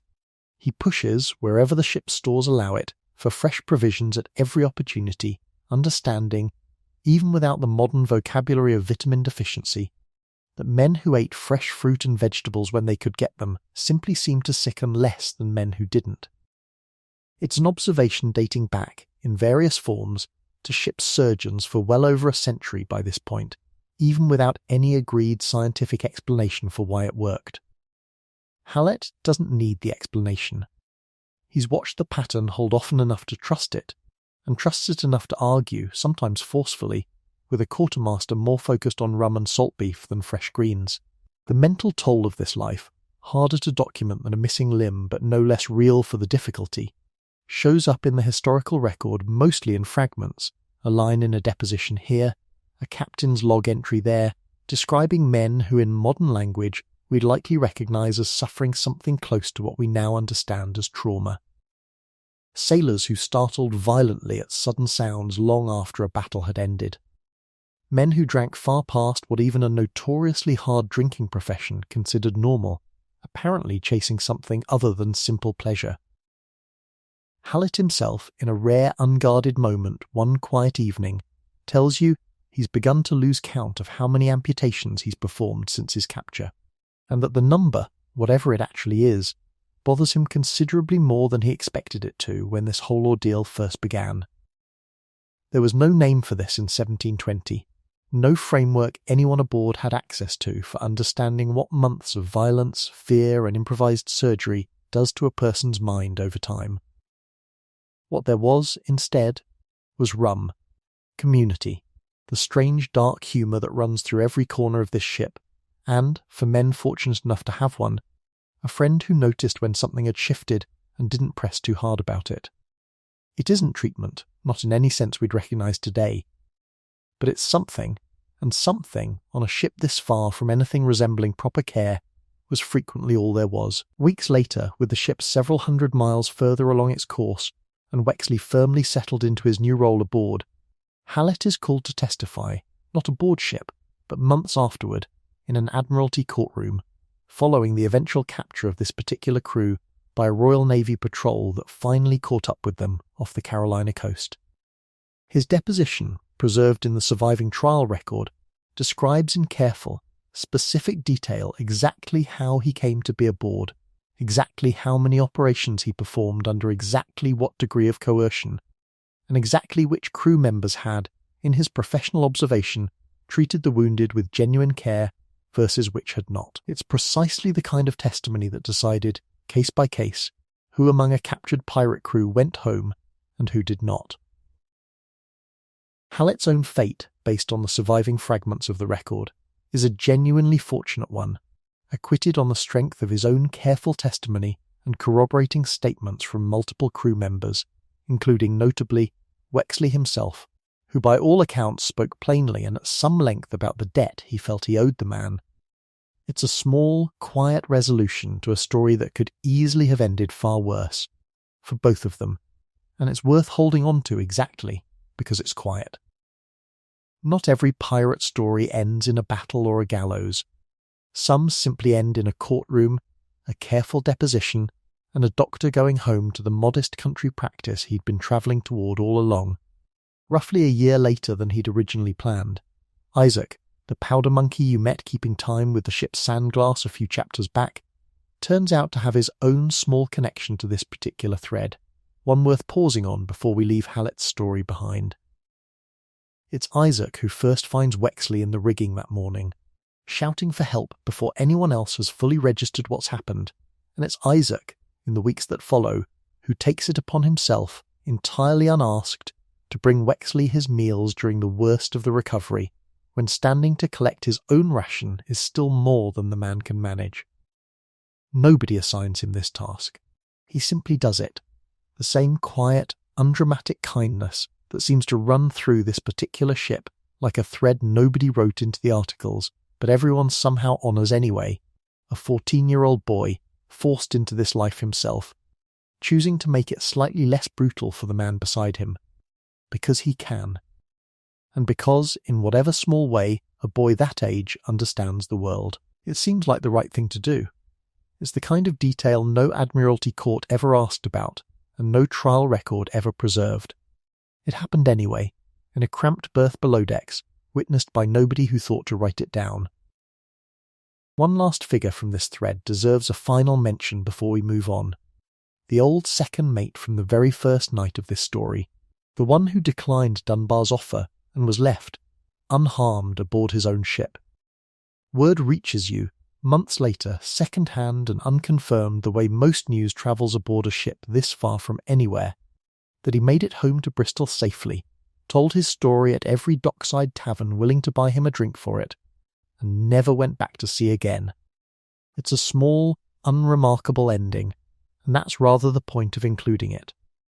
Not every sailor who crossed paths with this crew ended up in a courtroom, a grave, or a legend. Some simply went home, quietly, and lived the rest of an ordinary life that history, understandably, never bothered to record any further. There's a kind of relief in knowing this particular thread resolves as gently as it does, and it's worth sitting with that relief for a moment before tonight's story turns considerably darker. Not every captain ran a ship where the articles were honoured this faithfully. Not every surgeon was as skilled or as lucky as Hallett. And not every pirate captain met his end the way Roberts did, struck once, cleanly and gone before he had time to understand what was happening. Some endings were slower, louder, and considerably more theatrical, staged as much for legend as for any practical military purpose. There's one waiting for us now, off a quiet stretch of North Carolina coastline, involving a man whose beard alone had, by the time this story reaches him, become a weapon in its own right.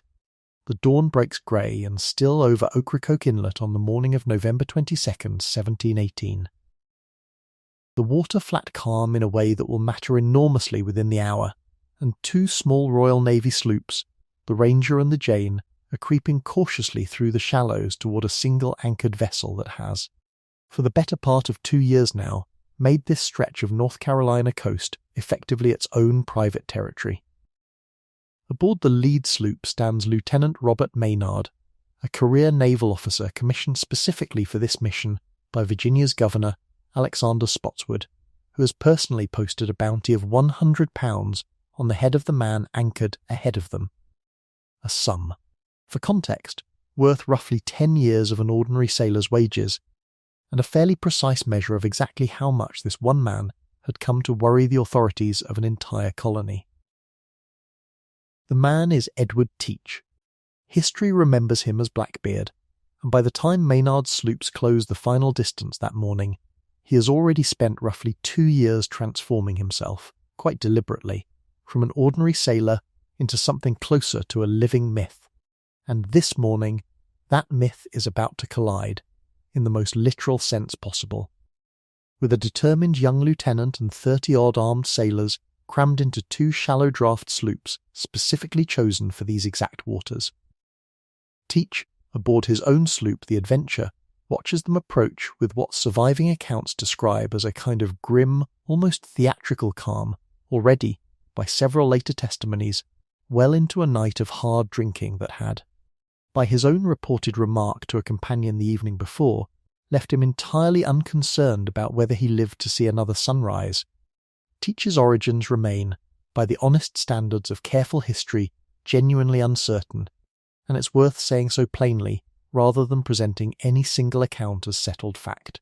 Most of what popular memory holds about his early life traces back to Captain Charles Johnson's 1724 book, the same disputed source referenced earlier tonight regarding Roberts's articles, a source known to blend documented fact with invented colour, and one modern historians treat with real, consistent caution. What can be said with somewhat firmer confidence, corroborated across multiple independent sources, is that Teach served for a time as a privateer, and later an outright pirate, under a captain named Benjamin Hornigold, a genuinely significant figure in his own right, who helped establish the loose pirate haven at Nassau in the Bahamas that we'll spend considerable time with later tonight. Hornigold himself deserves a moment's attention here, because his own arc quietly foreshadows a choice Teach never got the chance to make peacefully. A relatively early and highly successful pirate captain operating out of the Bahamas from around 1713 onward, Hornigold built and trained an entire generation of the era's most notorious names under his own loose command. Teach reportedly among them, before accepting the king's pardon himself in 1718 and turning, with a completeness that startled his former crewmates, to hunting his own one-time colleagues as a licensed pirate hunter on the Crown's behalf. It's a genuinely strange pivot to sit with, the man who taught Blackbeard his trade ending his own career chasing down men he'd once sailed beside. Teach, evidently, absorbed the trade itself from his old captain far more thoroughly than he ever absorbed Hornigold's eventual instinct for knowing precisely when to stop. By 1717, Teach had acquired his own command, and within months had captured and refitted a large French slave ship into the vessel that would make his reputation permanently. The Queen Anne's Revenge, mounted eventually with somewhere in the neighbourhood of 40 guns, an armament that put her on par with a proper naval warship rather than an ordinary pirate sloop. It's worth pausing on the ship's original purpose before her capture. A vessel built and outfitted for the transatlantic trafficking of enslaved people, repurposed by Teach into an instrument of piracy. A detail the popular legend tends to skip entirely in favour of the beard and the fuses, but one worth naming plainly as part of the fuller, more complicated picture. The reputation Teach cultivated over the following year drew as much from careful, deliberate theatre as from any documented act of violence, and this distinction matters, because contrary to the wilder later legends, surviving historical records contain no confirmed account of Teach ever actually killing a captive during a robbery.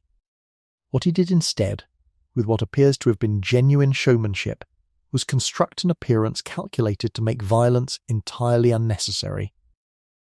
He grew his black beard long, twisted it into small plaits tied off with ribbons, and, in the detail every account seizes on, reportedly wove slow-burning hemp cord matches into it before battle, lighting them so that smoke curled up around his face in the heat of an engagement, giving him, by every surviving description, the appearance of something closer to a demon than a man. Here's the thing worth sitting with. This was, functionally, an escalated and more theatrical version of the exact same psychological economics the Black Flag itself relied on, which we spent real time with earlier tonight. A merchant crew terrified enough by reputation alone to surrender without a fight cost Teach nothing, and risked nothing. A crew that resisted anyway, faced with a smoking, wild-bearded figure advancing on them, might simply lose their nerve before a single shot was properly exchanged.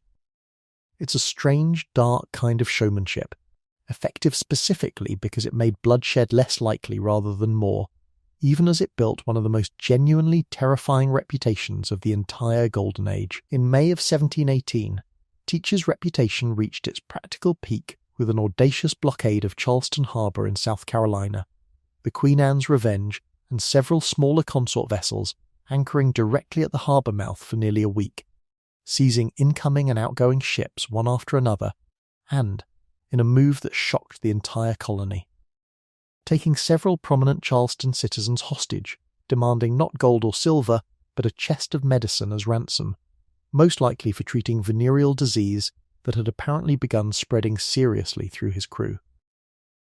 The medicine was delivered, the hostages were released unharmed, and an entire major colonial port had for the better part of a week effectively ceased functioning at the will of a single pirate captain and his small fleet. The scale of what Teach commanded during that blockade is worth putting in concrete terms, because the popular image of a lone sloop and a handful of cutthroats undersells the operation considerably. By most period accounts, Teach's Charleston blockade involved 4 vessels working in coordination and something in the neighbourhood of 300 to 400 men under arms, a force closer to a small naval squadron than to the popular image of a single raiding ship, and large enough that Charleston's own limited defences, according to contemporary colonial correspondence, had genuinely no realistic means of resisting it.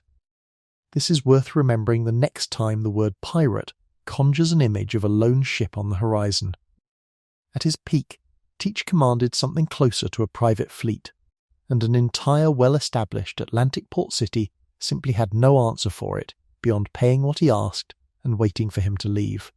Weeks later, in a move that genuinely puzzles historians to this day, Teach ran the Queen Anne's Revenge deliberately aground at Beaufort Inlet in North Carolina, apparently intentionally, and used the wreck as pretext to maroon a significant portion of his own crew on a nearby sandbar, making off with the bulk of the accumulated plunder for a much smaller group of trusted men aboard a remaining sloop. It's a genuinely striking betrayal, worth sitting with rather than passing over quickly. The same man whose reputation depended so heavily on theatrical menace turning that same calculating instinct on his own crew the moment it suited him, a reminder that reputation and loyalty, even among pirates who'd built an entire system of written articles specifically to prevent this kind of thing, weren't always the same currency. By June of 1718, Teach had accepted a royal pardon at Bath, North Carolina, ostensibly retiring from piracy entirely and settling, by several period accounts, into a comfortable local existence, even reportedly marrying a young local woman, his 14th wife according to some of the more dramatized retellings, a detail that, like much surrounding Teach, deserves real skepticism given its likely origin in Johnson's embellished account, rather than solid documentation. Retirement, however, appears to have suited him poorly, or perhaps simply insufficiently, because within months he had returned quietly to piracy, operating out of the same North Carolina waters he'd supposedly abandoned. Apparently confident that his pardon and his evident local connections, including a reportedly friendly relationship with North Carolina's own governor, would keep him sufficiently protected from serious consequence. This confidence proved to be Teach's single most serious miscalculation. Virginia's Governor Spotswood, watching a pirate operate with apparent impunity in a neighbouring colony's waters, had no interest in respecting North Carolina's jurisdiction or its governor's apparent tolerance, and moved unilaterally to organise the very naval expedition now closing on Teach's anchored sloop at Ocracoke that grey November morning, an expedition of genuinely questionable legality. Arguably an act of one colony's forces operating without proper authority in another's territory, but one Spotswood pursued anyway, evidently judging the political risk worth eliminating a problem his neighbouring colony seemed unwilling or unable to solve on its own. The apparent tolerance from North Carolina's own governor, Charles Eden, deserves a closer look, because it points toward a genuinely uncomfortable thread running underneath this entire chapter of the story. Surviving colonial correspondence and later legal proceedings suggest that Eden and his colony's chief customs official, Tobias Knight, may have had a considerably closer and more financially entangled relationship with Teach than either man ever publicly admitted. Historians continue to debate the precise extent of it, and the surviving evidence, largely circumstantial, doesn't support flatly declaring either man guilty of outright corruption. But the pattern is suggestive enough that Spotswood himself clearly believed it, and it helps explain why a sitting Virginia governor felt justified sending armed sloops into a neighbouring colony's waters without formal permission. A quiet, growing suspicion that the local authorities most responsible for stopping Teach had, whether through bribery, negligence, or simple fear, decided it was easier not to. The battle itself, when it finally comes that morning, unfolds with a brutal, chaotic speed that surviving accounts, including Maynard's own official report, filed shortly after the engagement, describe in genuinely vivid detail. Teach's sloop, in the shallow, treacherous waters of the inlet, briefly runs aground, as does one of Maynard's own vessels, the Ranger, leaving Maynard's remaining sloop to close the final distance essentially alone. As the ships draw alongside each other, Teach's crew unleashes a devastating broadside of grapeshot at close range, killing or wounding a significant portion of the sailors crowded aboard Maynard's deck in a single volley, a moment that, by several accounts, very nearly ended the engagement then and there in Teach's favour. What happened next, though, is where Maynard's own tactical thinking turns the battle. Recognizing his exposed position on deck, Maynard orders his surviving crew below, out of sight, creating the deliberate impression from Teach's vantage point that the sloop's defenders had been effectively wiped out. Teach, believing the fight essentially won, leads a boarding party directly onto what he assumes is a nearly undefended vessel, only for Maynard's hidden crew to surge back up onto the deck the moment Teach and his men are aboard, transforming what looked like a decisive pirate victory into a desperate, close-quarters melee fought hand-to-hand across a blood-slick deck. The fight between Teach and Maynard himself, described across multiple surviving accounts with remarkable gruesome consistency, becomes the physical and symbolic centre of the entire engagement. The two men exchange pistol fire at close range, and then close to cutlasses, Teach reportedly breaking Maynard's blade in the exchange before Maynard, badly wounded, is saved by the intervention of one of his own sailors, who wounds Teach seriously from behind. What follows, according to the ship's surgeon's own account preserved in the historical record, is almost unbelievable in its brutality. Teach, despite already carrying, by the surgeon's late account, some 5 pistol wounds and more than 20 separate sword cuts, continues fighting until finally overwhelmed and killed by the combined efforts of several sailors at once. His head, per Maynard's explicit orders and the standing practice of the era for confirming a bounty claim, is severed from his body and suspended from the bowsprit of Maynard's sloop for the return voyage, a grim practical necessity for proving the kill and claiming Spotswood's promised reward, but one that also, deliberately, served the same theatrical purpose Teach's own smoking beard had once served in reverse, a message, displayed publicly, meant to be seen and talked about, warning every remaining pirate along the coast exactly what had happened to the most feared man among them. This is the story of the beard that built a legend, and the single morning of violence at Ocracoke that ended it, more thoroughly and more publicly than almost any other pirate death of the entire era.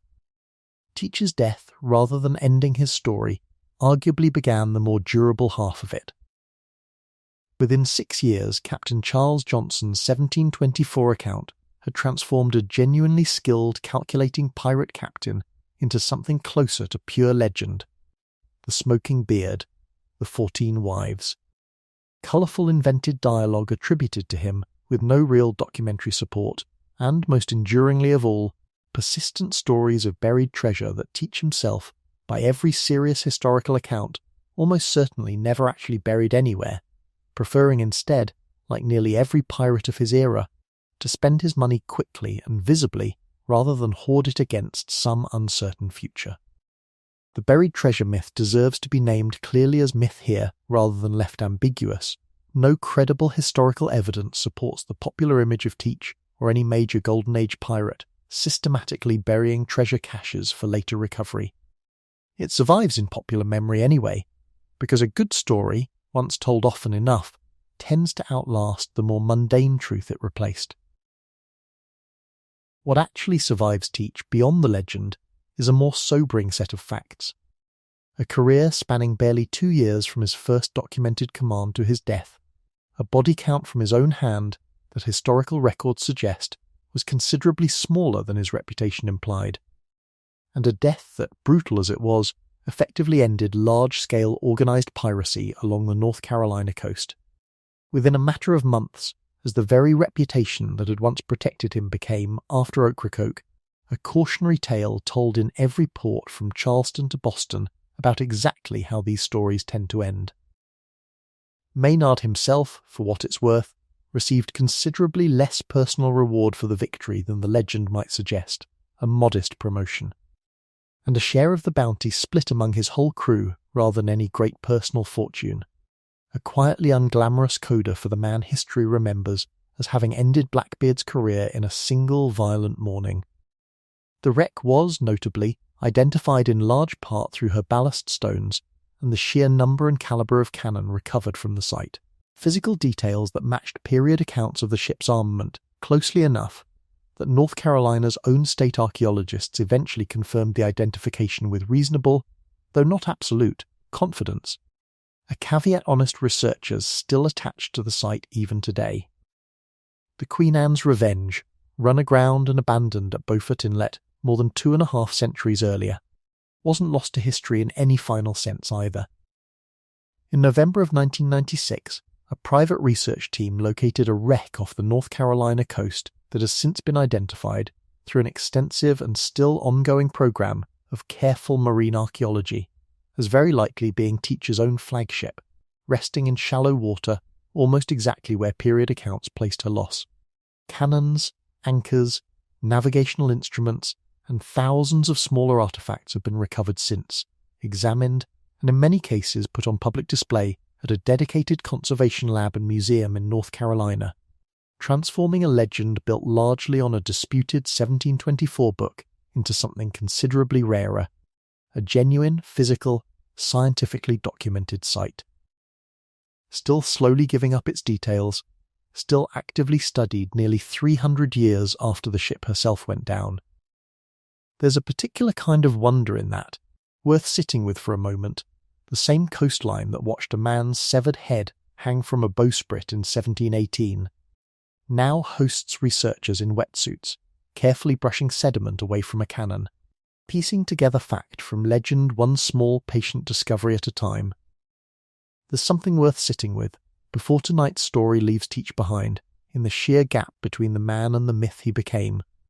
A real, calculating, apparently rather careful pirate captain, dead at somewhere around 38 years old, transformed within a handful of years into a smoking bearded devil of popular legend, still recognisable, still retold, still selling costumes and candy in amusement park rides 300 years after a Virginia lieutenant's report first described the actual, considerably less theatrical morning that ended his life. The gap between the two versions isn't really about dishonesty. It's about what stories need to survive, and a man's careful, deliberate theatre of terror, it turns out, made for better retelling than the truth ever needed to be. There's something worth naming plainly, too, about the sailors who survived Ocracoke on Teacher's side of the fight, the men who weren't killed alongside him, and weren't hanged afterward either. Several were captured and stood trial at Williamsburg in the weeks following the battle, and surviving court records show at least a few acquitted on grounds strikingly familiar by now. Forced man testimony, corroborated by fellow captives, describing coercion rather than willing service. The same careful procedural mechanisms that saved men like Hallett from Roberts's crew appear again here, on a different ship, under a very different captain, which suggests something worth holding on to as tonight's story moves forward. That even under a captain whose entire reputation was built on theatrical terror, the underlying legal and structural realities of pirate life, the depositions, the flags, the specific facts of who did what, still mattered, right up to the very end. We've spent this chapter with an ending.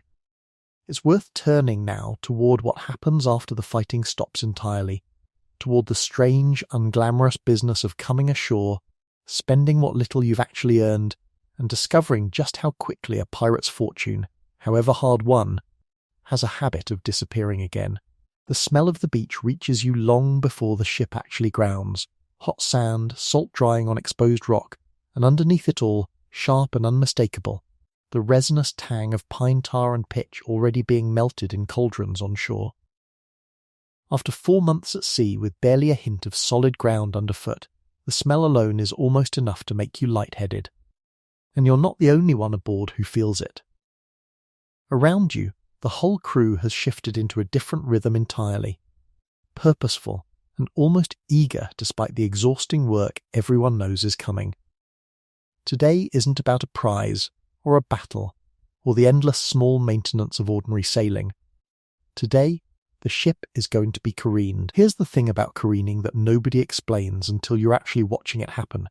It isn't optional maintenance, the way you might put off cleaning a house a little too long.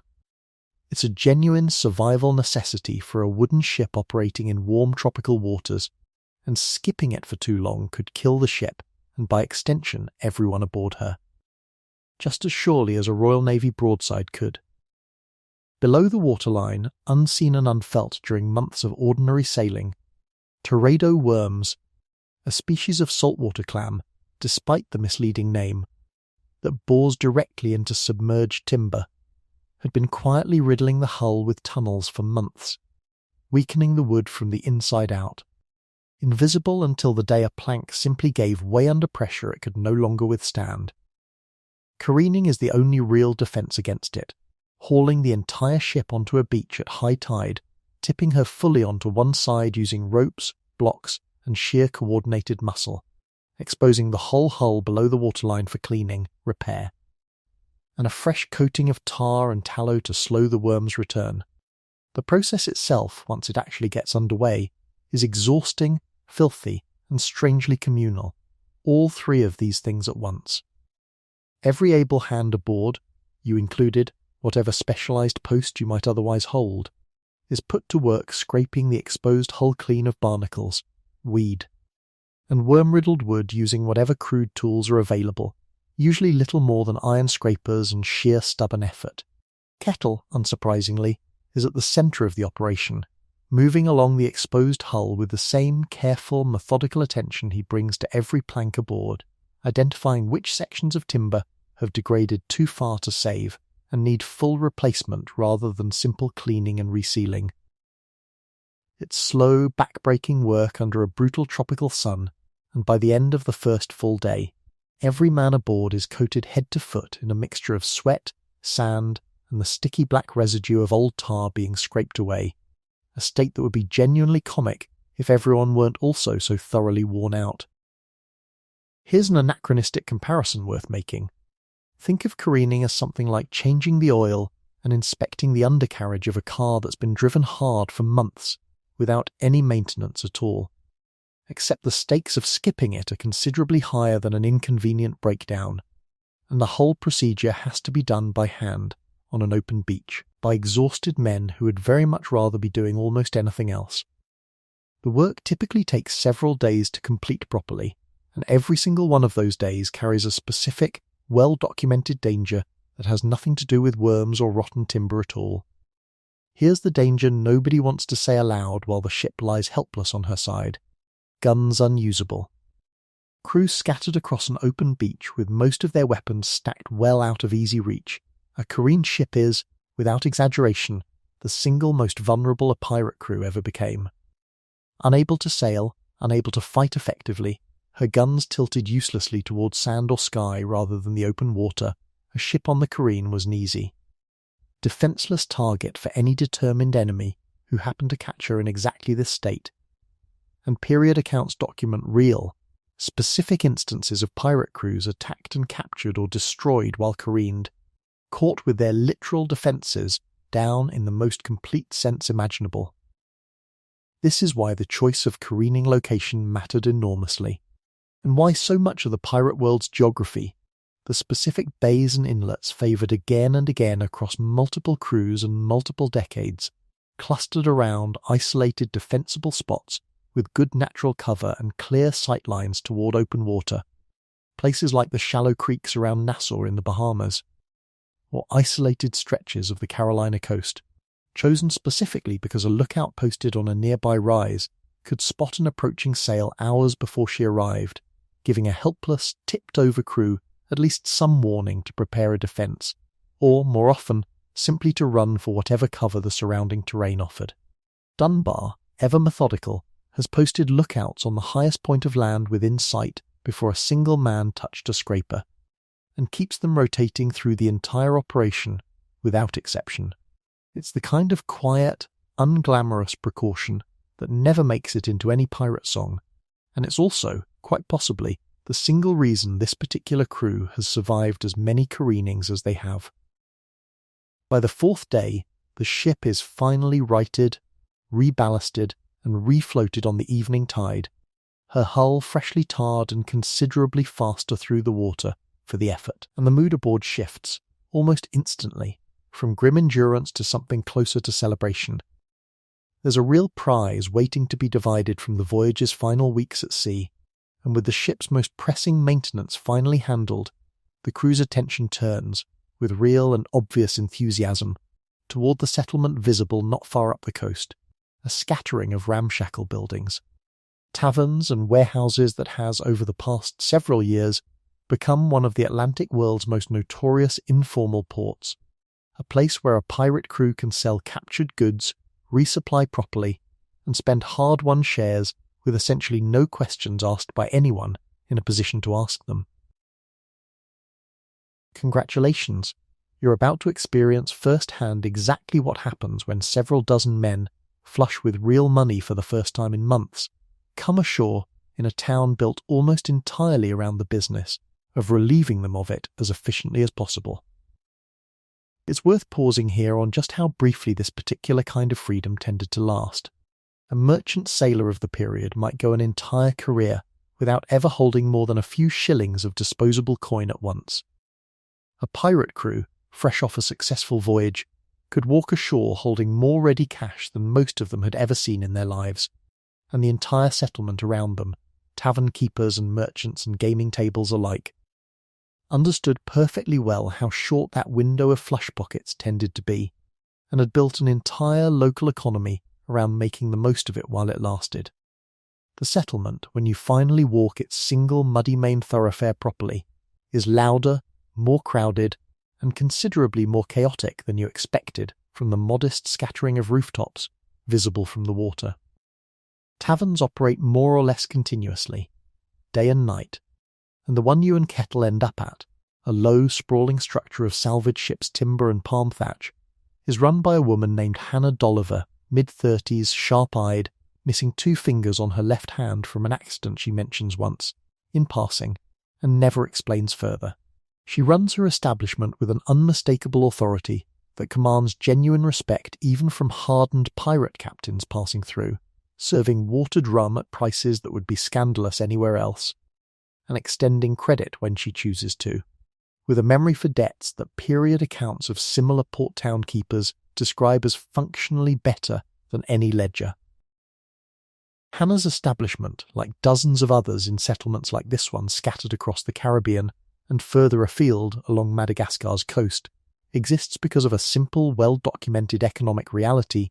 Pirate crews needed somewhere to convert stolen goods into usable coin, and legitimate colonial ports, however privately sympathetic some officials might have been, couldn't openly serve that function without inviting serious consequences from their own governors. Places like this filled the gap, operating in a legal grey zone that everyone involved understood perfectly well, and nobody in immediate authority had the resources, or often the genuine inclination, to shut down.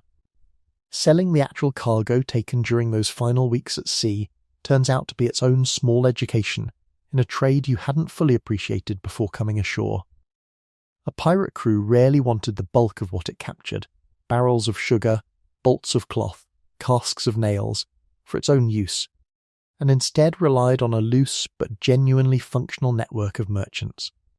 Some legitimate traders willing to look the other way for a sufficient discount, others operating almost entirely outside the law themselves, who converted captured goods into hard coin at a fraction of their true value. Documented colonial customs records from ports throughout the Caribbean describe officials repeatedly frustrated by exactly this trade. Goods clearly of pirated origin moving through supposedly legitimate channels with suspiciously convenient paperwork, because a merchant willing to buy stolen cargo cheap and resell it at a healthy markup had every financial incentive to ask as few questions as the local authorities would tolerate. You watched Dunbar handle these negotiations personally, haggling with a practiced, unhurried patience entirely unlike his manner aboard ship, because a quartermaster who let himself get cheated on shore was, in a very real sense, failing the entire crew whose shares depended on getting a fair price. Within 2 days of coming ashore, the arithmetic of your own share from the voyage has already started disappearing at a pace that would have seemed impossible back when the quartermaster first counted it out. Here's what the songs never quite capture about a pirate's fortune: it rarely lasted. Documented accounts from the period describe pirate crews flush with cash after a successful voyage, spending through what should have been months of ordinary living expenses within days or weeks, drink, gambling, and what period sources euphemistically describe as entertainments consuming shares that had, only recently, represented genuine financial transformation for men who'd spent most of their lives earning barely enough to survive. There's a piece of nautical language worth knowing here, since it likely traces back to exactly this kind of scene. Though etymologists offer this origin with appropriate caution rather than absolute certainty, the phrase 3 sheets to the wind, describing someone hopelessly drunk, borrows from the sailing term for a ship's sheets, the ropes controlling her sails, left loose and flapping uncontrolled, causing the vessel to lurch and stagger unpredictably across the water, exactly the way a heavily intoxicated sailor might stagger down a gangplank. Whether the phrase originated in exactly this context, or simply converged with it over time, the image fits uncomfortably well with what Hannah's tavern looks like most evenings during a crew's shore leave. Men who'd shown genuine discipline and restraint for months at sea suddenly, briefly, completely unmoored. The gambling itself, technically banned under the ship's own articles, but universally tolerated the moment a crew steps ashore, tends toward a small handful of games documented repeatedly across period sailors' accounts on both sides of the law. Dice games like Hazard, a fast. Simple contest of pure chance that required no equipment beyond a pair of bone or ivory cubes, and made for quick, brutal swings of fortune well suited to men with more urgency than patience, and card games adapted from whatever version happened to be popular in whichever port a given sailor had last called home. Hannah runs a table of her own most evenings, not to play, but to host, taking a small cut of the pot in exchange for providing the space, the light and, when tempers flare over a disputed hand, her own considerable personal authority to settle the dispute before it turns into something that spills out into the street. It's a business within the business, and by several accounts of similar tavern keepers across the Caribbean, often the more reliably profitable one. 3 weeks after coming ashore, the reckoning arrives, as it apparently always does. Your share, along with most of the rest of the crew's, is essentially gone, not stolen, not cheated away, simply spent, freely and mostly happily, on drink, on gambling, despite the article's own explicit ban technically still applying even here, and on the general. Expensive business of a crew celebrating survival in the only ways readily available to them. Kettle, characteristically, has managed his own share with considerably more restraint than most, setting aside a portion specifically, he tells you one evening, for the wife in Bristol he still hasn't written to. It's the first time he's mentioned any concrete plan involving her since you've known him, and you don't push him to say more. Some things a person needs to arrive at in their own time. Here's the pattern that repeats. Voyage after voyage, across the entire documented history of this era, a crew comes ashore wealthy, by the standards of ordinary sailors, and leaves again, weeks later, broke. Or close enough to it that another voyage becomes less a choice than a practical necessity. It's a strange, self-perpetuating cycle, and it goes a long way toward explaining something that puzzled colonial authorities throughout the period, why so few pirates, even the genuinely successful ones, ever seem to simply retire wealthy and disappear quietly into ordinary life, the way the popular imagination sometimes suggests they should have. The money, more often than not, simply didn't survive long enough to make retirement a realistic option. It's during this same stretch ashore that word arrives, carried by a merchant sloop just in from Nassau, of a royal pardon being offered more broadly and more seriously than any previous one, a genuine formal opportunity, backed by the crown itself. For any pirate willing to surrender and swear off the trade entirely, no questions asked about past crimes, provided the offer was accepted before a specific fast-approaching deadline. This isn't the first such offer of the era, and word around Hannah's tavern suggests it likely won't be the last. But this particular pardon, tied to the arrival of a newly appointed royal governor determined to finally bring order to the Bahamas, carries a weight and seriousness the earlier, more half-hearted attempts never quite managed. The decision facing every man in that tavern is, on its surface, simple enough. Take the pardon, surrender your weapons and your old life, and return to whatever ordinary existence still waits somewhere back home, or refuse it and continue exactly as before, understanding that the consequences of eventual capture have just become considerably more severe. since accepting and then breaking a formal royal pardon carried penalties by multiple documented legal precedents, harsher than piracy alone had ever carried before. Some men in the tavern that evening argue passionately for taking it immediately. Others, just as passionately, dismiss the whole idea as a trap not worth the risk of testing. You watch Kettle listen to both sides without saying much of anything at all, turning the same private arithmetic over in his head that you've watched him work through since the very first afternoon you met him. Some pirates, historical records make clear, took the pardon and genuinely meant it, vanishing from the record entirely, presumably returning to quiet, undocumented lives that never again drew official attention, exactly the kind of ending the old Bristol second mate from your very first night as a pirate apparently found for himself. Others took the pardon and, within months, found the pull of the old life, or simple financial desperation, too strong to resist, returning to piracy under new names or new captains, gambling that they wouldn't be among the unlucky ones eventually caught and made an example of. And a smaller number took the pardon and turned it, quite deliberately, into a new and different career entirely: pirate hunting, licensed and paid by the very colonial authorities they'd once robbed, using intimate first-hand knowledge of pirate havens, tactics, and hiding places to track down former colleagues with an effectiveness no outside naval officer could easily match. Benjamin Hornigold, whose name you may remember from Blackbeard's own early training under his command, took exactly this path himself, a detail that reportedly earned him no small amount of bitter resentment among former crewmates who considered it a betrayal of the loosest. Most fundamental kind of loyalty this world still recognised. There's no single, uncomplicated moral to draw from this pattern. The pardon offered a genuine second chance, a genuine escape from a life whose actuarial odds, by any honest accounting, favoured death, capture, or ruin over quiet retirement. What each individual man did with that chance, in the end, came down to exactly the kind of private calculation you've watched play out in taverns and cockpits and captured ships throughout tonight's story.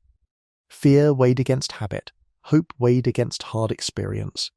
100 small men making 100 different private choices about exactly how much of this violent, dangerous, occasionally genuinely rewarding life they still had left in them. The ship sails again within the month, restocked, freshly careened, her crew somewhat thinner in the purse but no less committed, at least for now, to the trade that brought them here. Hannah, watching the departure from her tavern's open doorway the way she apparently watches every crew leave, waves once, unsentimentally, already turning her attention back toward the next arrival she knows is only a matter of time away. You'll never know for certain what becomes of her, whether she eventually banks enough coin to retire comfortably somewhere quieter, or whether her particular corner of this particular economy eventually catches up with her the way it caught up with so many others. Her story, like so many in tonight's telling, simply fades from the record at exactly the point where the ship pulls away from shore, leaving only the small specific details you happen to witness firsthand behind. There's a version of this cycle that repeats indefinitely, voyage after voyage, careening after careening, port after port, for as long as luck and circumstance allow it to continue. And there's a place, not far up this same coastline, where that entire cycle briefly organised itself into something considerably larger and stranger than any single ship or single crew. A whole settlement, ungoverned and essentially lawless, that pirates themselves for a few remarkable years came closest to actually running. That's where tonight's story needs to go next, because the port you've just walked through, however chaotic it seemed, was only a smaller echo of something far bigger that had already risen, and was already beginning, quietly, to fall. On the morning of July 26, 1718, a fleet of 7 ships sails into the harbour at Nassau, New Providence, and drops anchor in plain sight of a settlement that has, for the better part of 5 years, answered to no crown, no governor, and no law beyond whatever loose consensus its resident pirate captains happen to agree on among themselves. Aboard the lead vessel stands a man named Woods Rogers, a former privateer captain turned merchant investor, newly commissioned by King George I as the first royal governor the Bahamas has seen in 15 years, carrying with him a formal document offering the king's pardon to any pirate willing to surrender, and a clear, unambiguous mandate to bring this entire lawless settlement back under Crown authority by whatever means the situation requires. Ashore, an estimated 1,000 or more pirates and their associates, watched the fleet's arrival with attention that period accounts describe in vivid detail, men who have for years treated this harbour as effectively their own private territory, now facing the very real possibility that today marks the end of it. Some among them are already inclined to accept the pardon and walk away entirely. Others, watching Rogers's ships with open hostility, are weighing whether resistance might still be possible. This is the story of the settlement some later historians would come to call the Republic of Pirates, and of the single, tense morning that marked the beginning of its end. To understand how 1,000 outlaws came to occupy an entire harbour town with no meaningful opposition for the better part of 5 years, tonight's story needs to rewind to 1713, and to a treaty most of the men watching Rogers's fleet that morning had probably never read a word of. The Treaty of Utrecht, signed that year, formally ended the long War of the Spanish Succession, a conflict that had for over a decade kept enormous numbers of privateers legally employed by European crowns to raid enemy shipping under official letters of marque. Peace, for these men, meant something considerably less welcome than it meant for most of Europe. Sudden mass unemployment for thousands of experienced, heavily armed sailors who had spent years earning a living almost exclusively through legally sanctioned violence at sea, and who now found that same violence, absent the paperwork that had made it lawful, abruptly reclassified as piracy. Nassau, meanwhile, sat conveniently and almost providentially available. The settlement's original fort and colonial government had been destroyed in a joint Franco-Spanish raid back in 1703, and the Bahamas' proprietary owners in England, distant and largely disinterested, had never gotten around to rebuilding either. What remained was a genuinely excellent natural harbour, shallow enough at its entrance to keep out larger, deeper draft naval warships, while still comfortably accommodating the smaller, faster sloops pirates favoured, positioned perfectly along the main shipping lanes running between the Caribbean and the American colonies, and, crucially, entirely without functioning colonial government to object to who moved in. The first wave of settlers into this power vacuum, arriving through 1713 and 1714, included men whose names would go on to define the entire era. Henry Jennings, a former privateer captain who arrived with a substantial fortune already in hand from a controversial raid on a wrecked Spanish treasure fleet off Florida, brought both capital and a genuine claim to leadership among the settlement's earliest arrivals.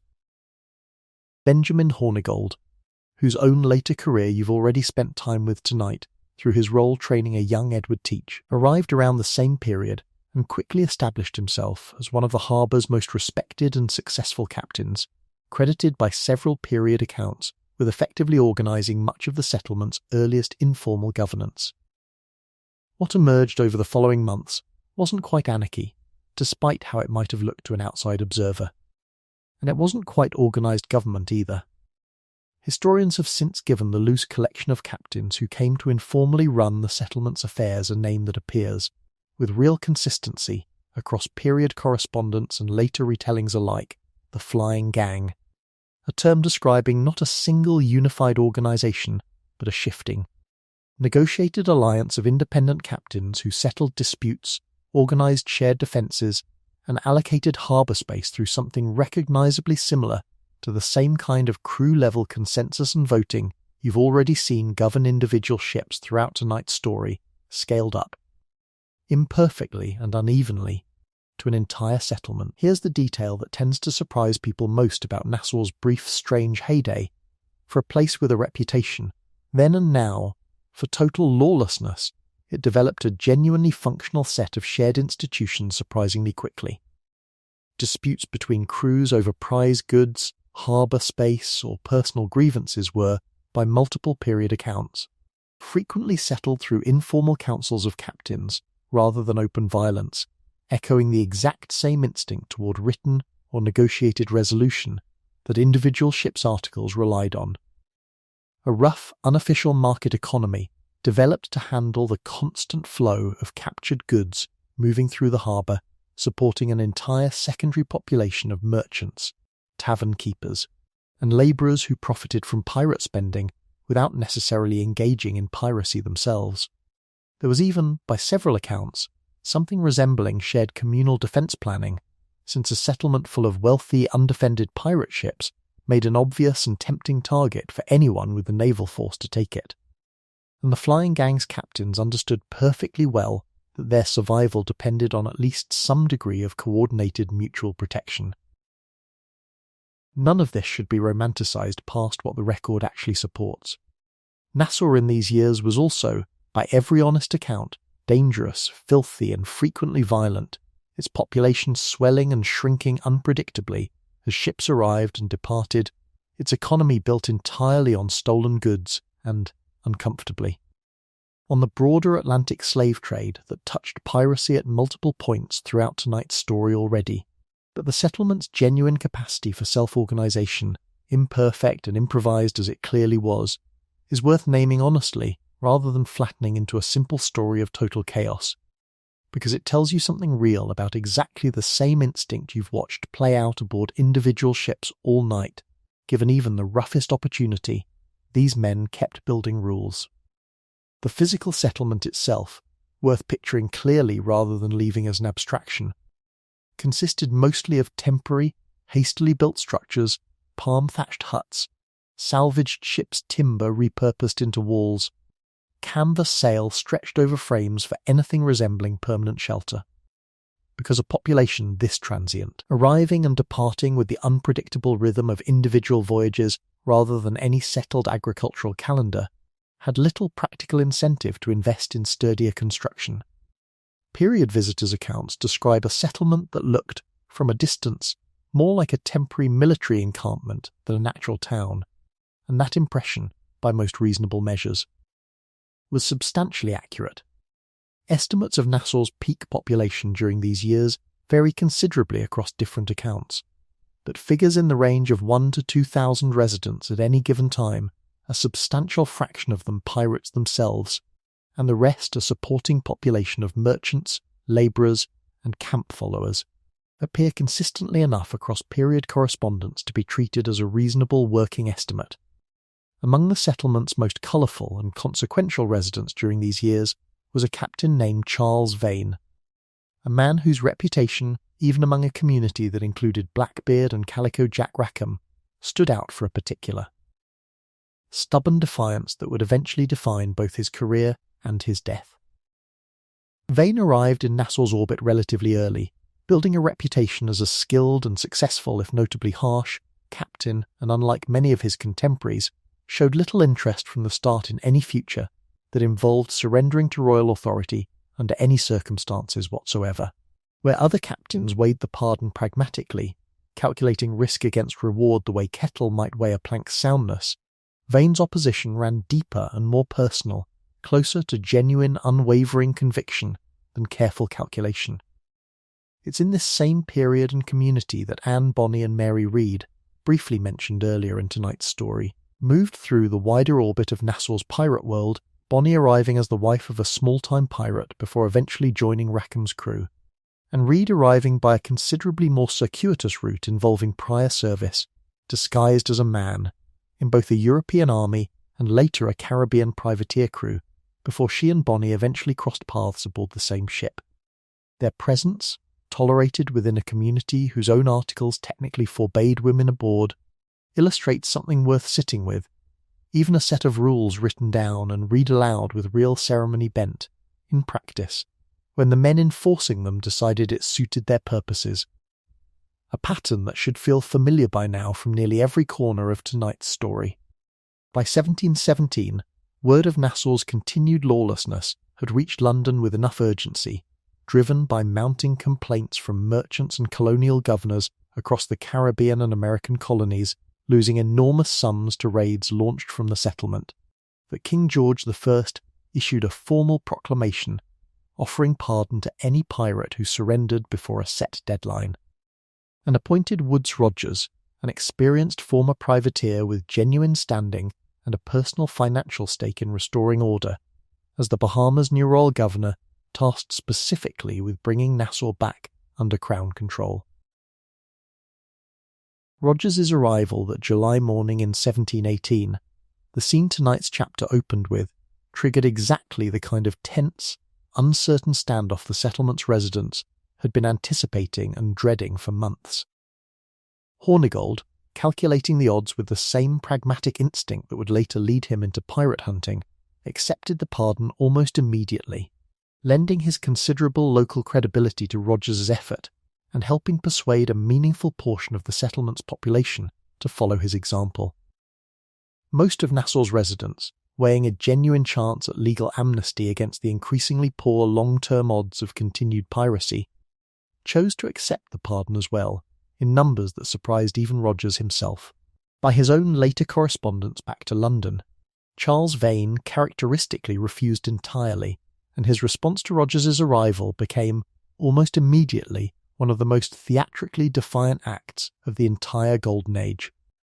Rather than surrender his ship or negotiate any kind of settlement, Vane, trapped in the harbour by Rogers's larger fleet blocking the main channel, loaded a captured prize vessel with combustible material, set it ablaze, and sent the burning fireship directly toward Rogers's anchored fleet under cover of darkness, forcing Rogers's ships to scatter and cut their anchor cables in a desperate scramble to avoid the flames, creating exactly the confusion an opening Vane needed to slip his own sloop past the disrupted blockade and escape into.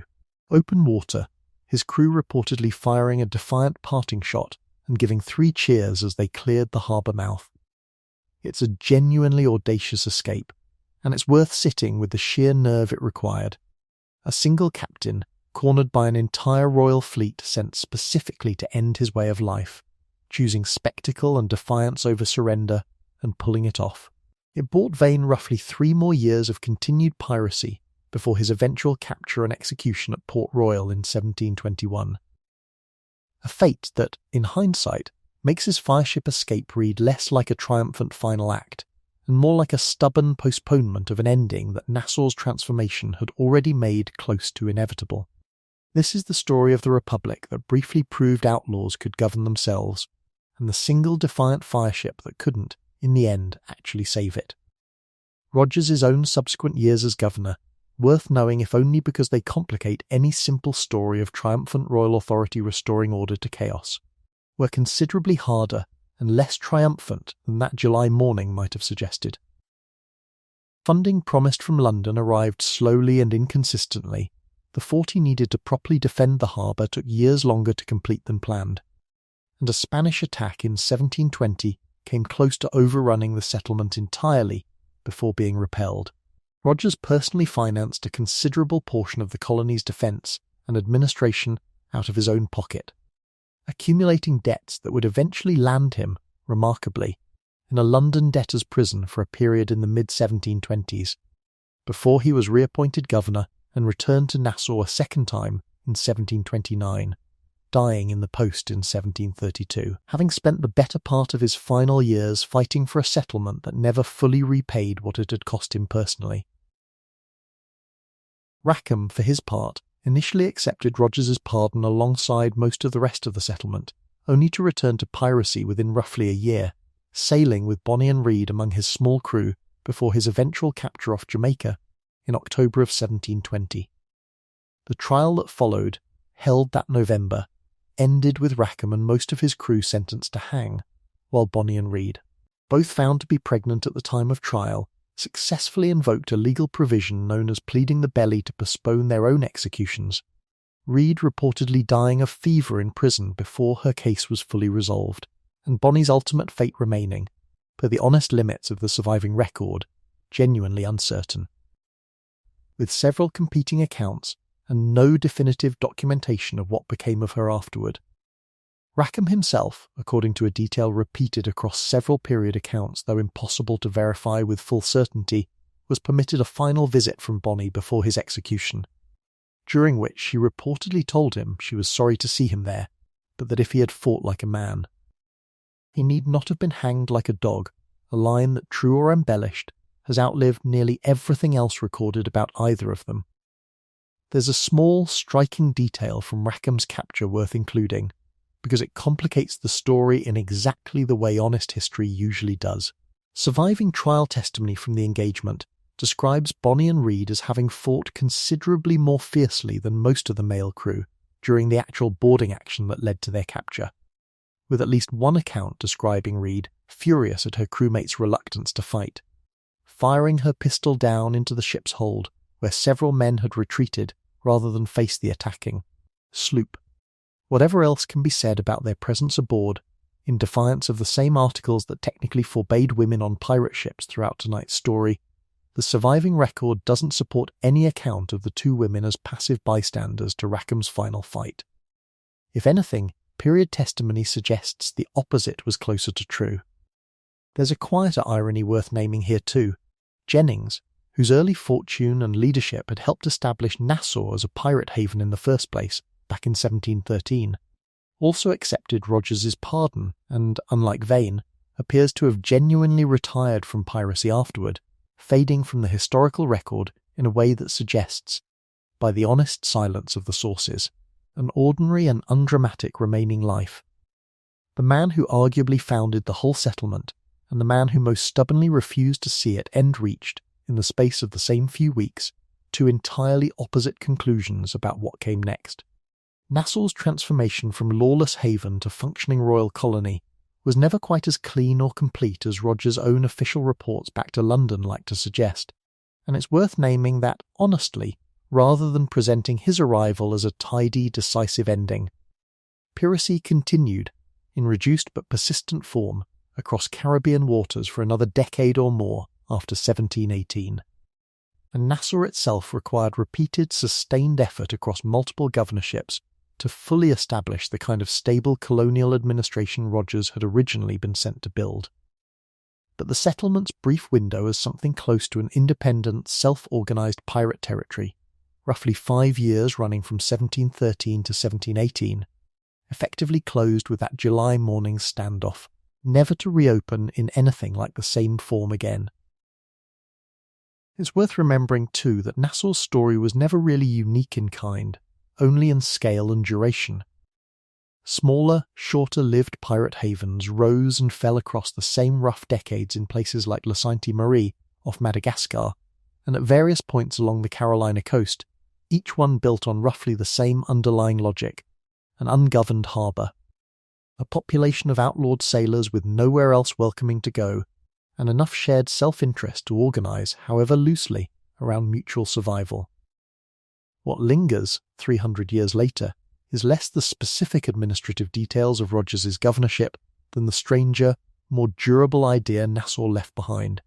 That, for a handful of years, in a harbour most maps of the period barely bothered to name properly, a community built entirely by outlaws had organised itself, negotiated its own internal disputes, and defended its own shared interests, with a coherence that surprised nearly everyone who studied it afterward.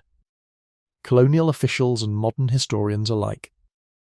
This is the story of the Republic that was never officially a republic at all, that left behind no constitution, no formal declaration, nothing but scattered depositions, a handful of vivid contemporary accounts, and a nickname historians would only settle on generations later. And that still somehow changed how an entire era of piracy is remembered.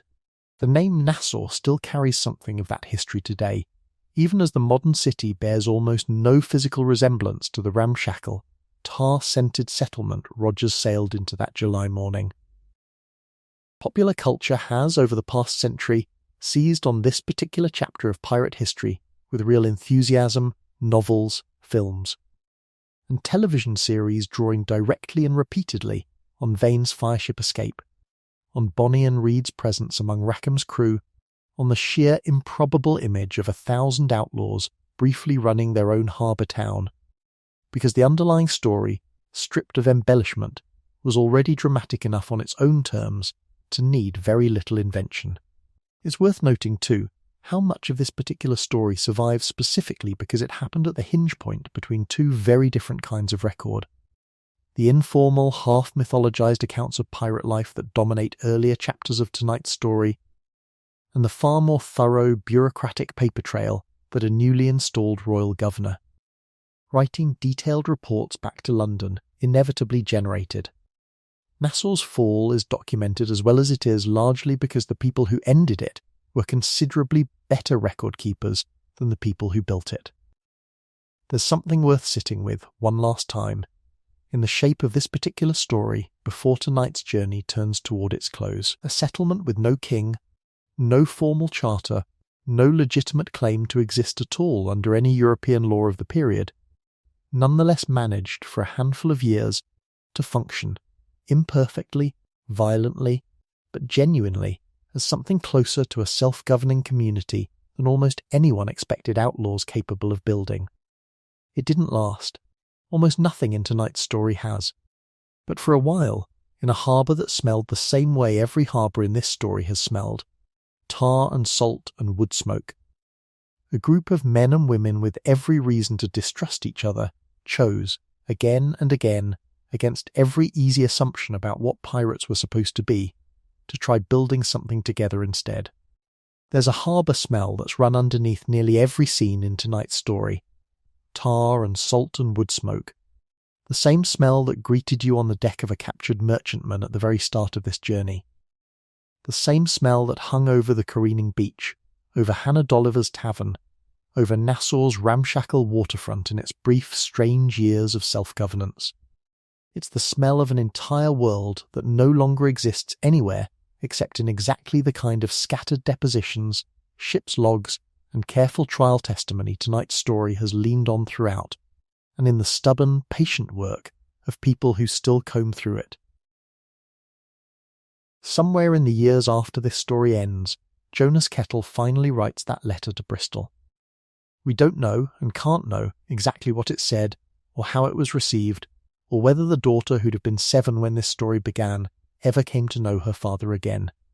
That uncertainty is honest, and it's worth sitting with rather than smoothing over. Most of the men and women who lived through nights like these left behind only fragments, a name in a deposition, a flag someone remembered seeing, a compensation payment recorded in a ledger, and nothing more. Isaac, the boy who once timed a ship's watches with a sandglass and quietly carried a wounded man his meals, almost certainly went unrecorded entirely, the way most 14-year-olds who survived this world always did. That's not a sad ending. It's simply the shape of most lives, then and now, undocumented, unremarkable to anyone but the people who loved them, and no less real for it. What survives instead is the system they built to survive each other by. The vote, the flag, the code, the compensated wound, the tavern reckoning, the harbour that briefly governed itself, not because any of it was noble, because it was human, frightened people, most of them not choosing this life at all, finding again and again that writing things down and voting on what came next worked better than simply trusting to violence and hoping for the best. You're warm right now. You're dry. Nobody is reading you articles you didn't choose to sign, and no flag is climbing any halyard above your bed tonight. You're warm. You're safe. Tonight, that's enough.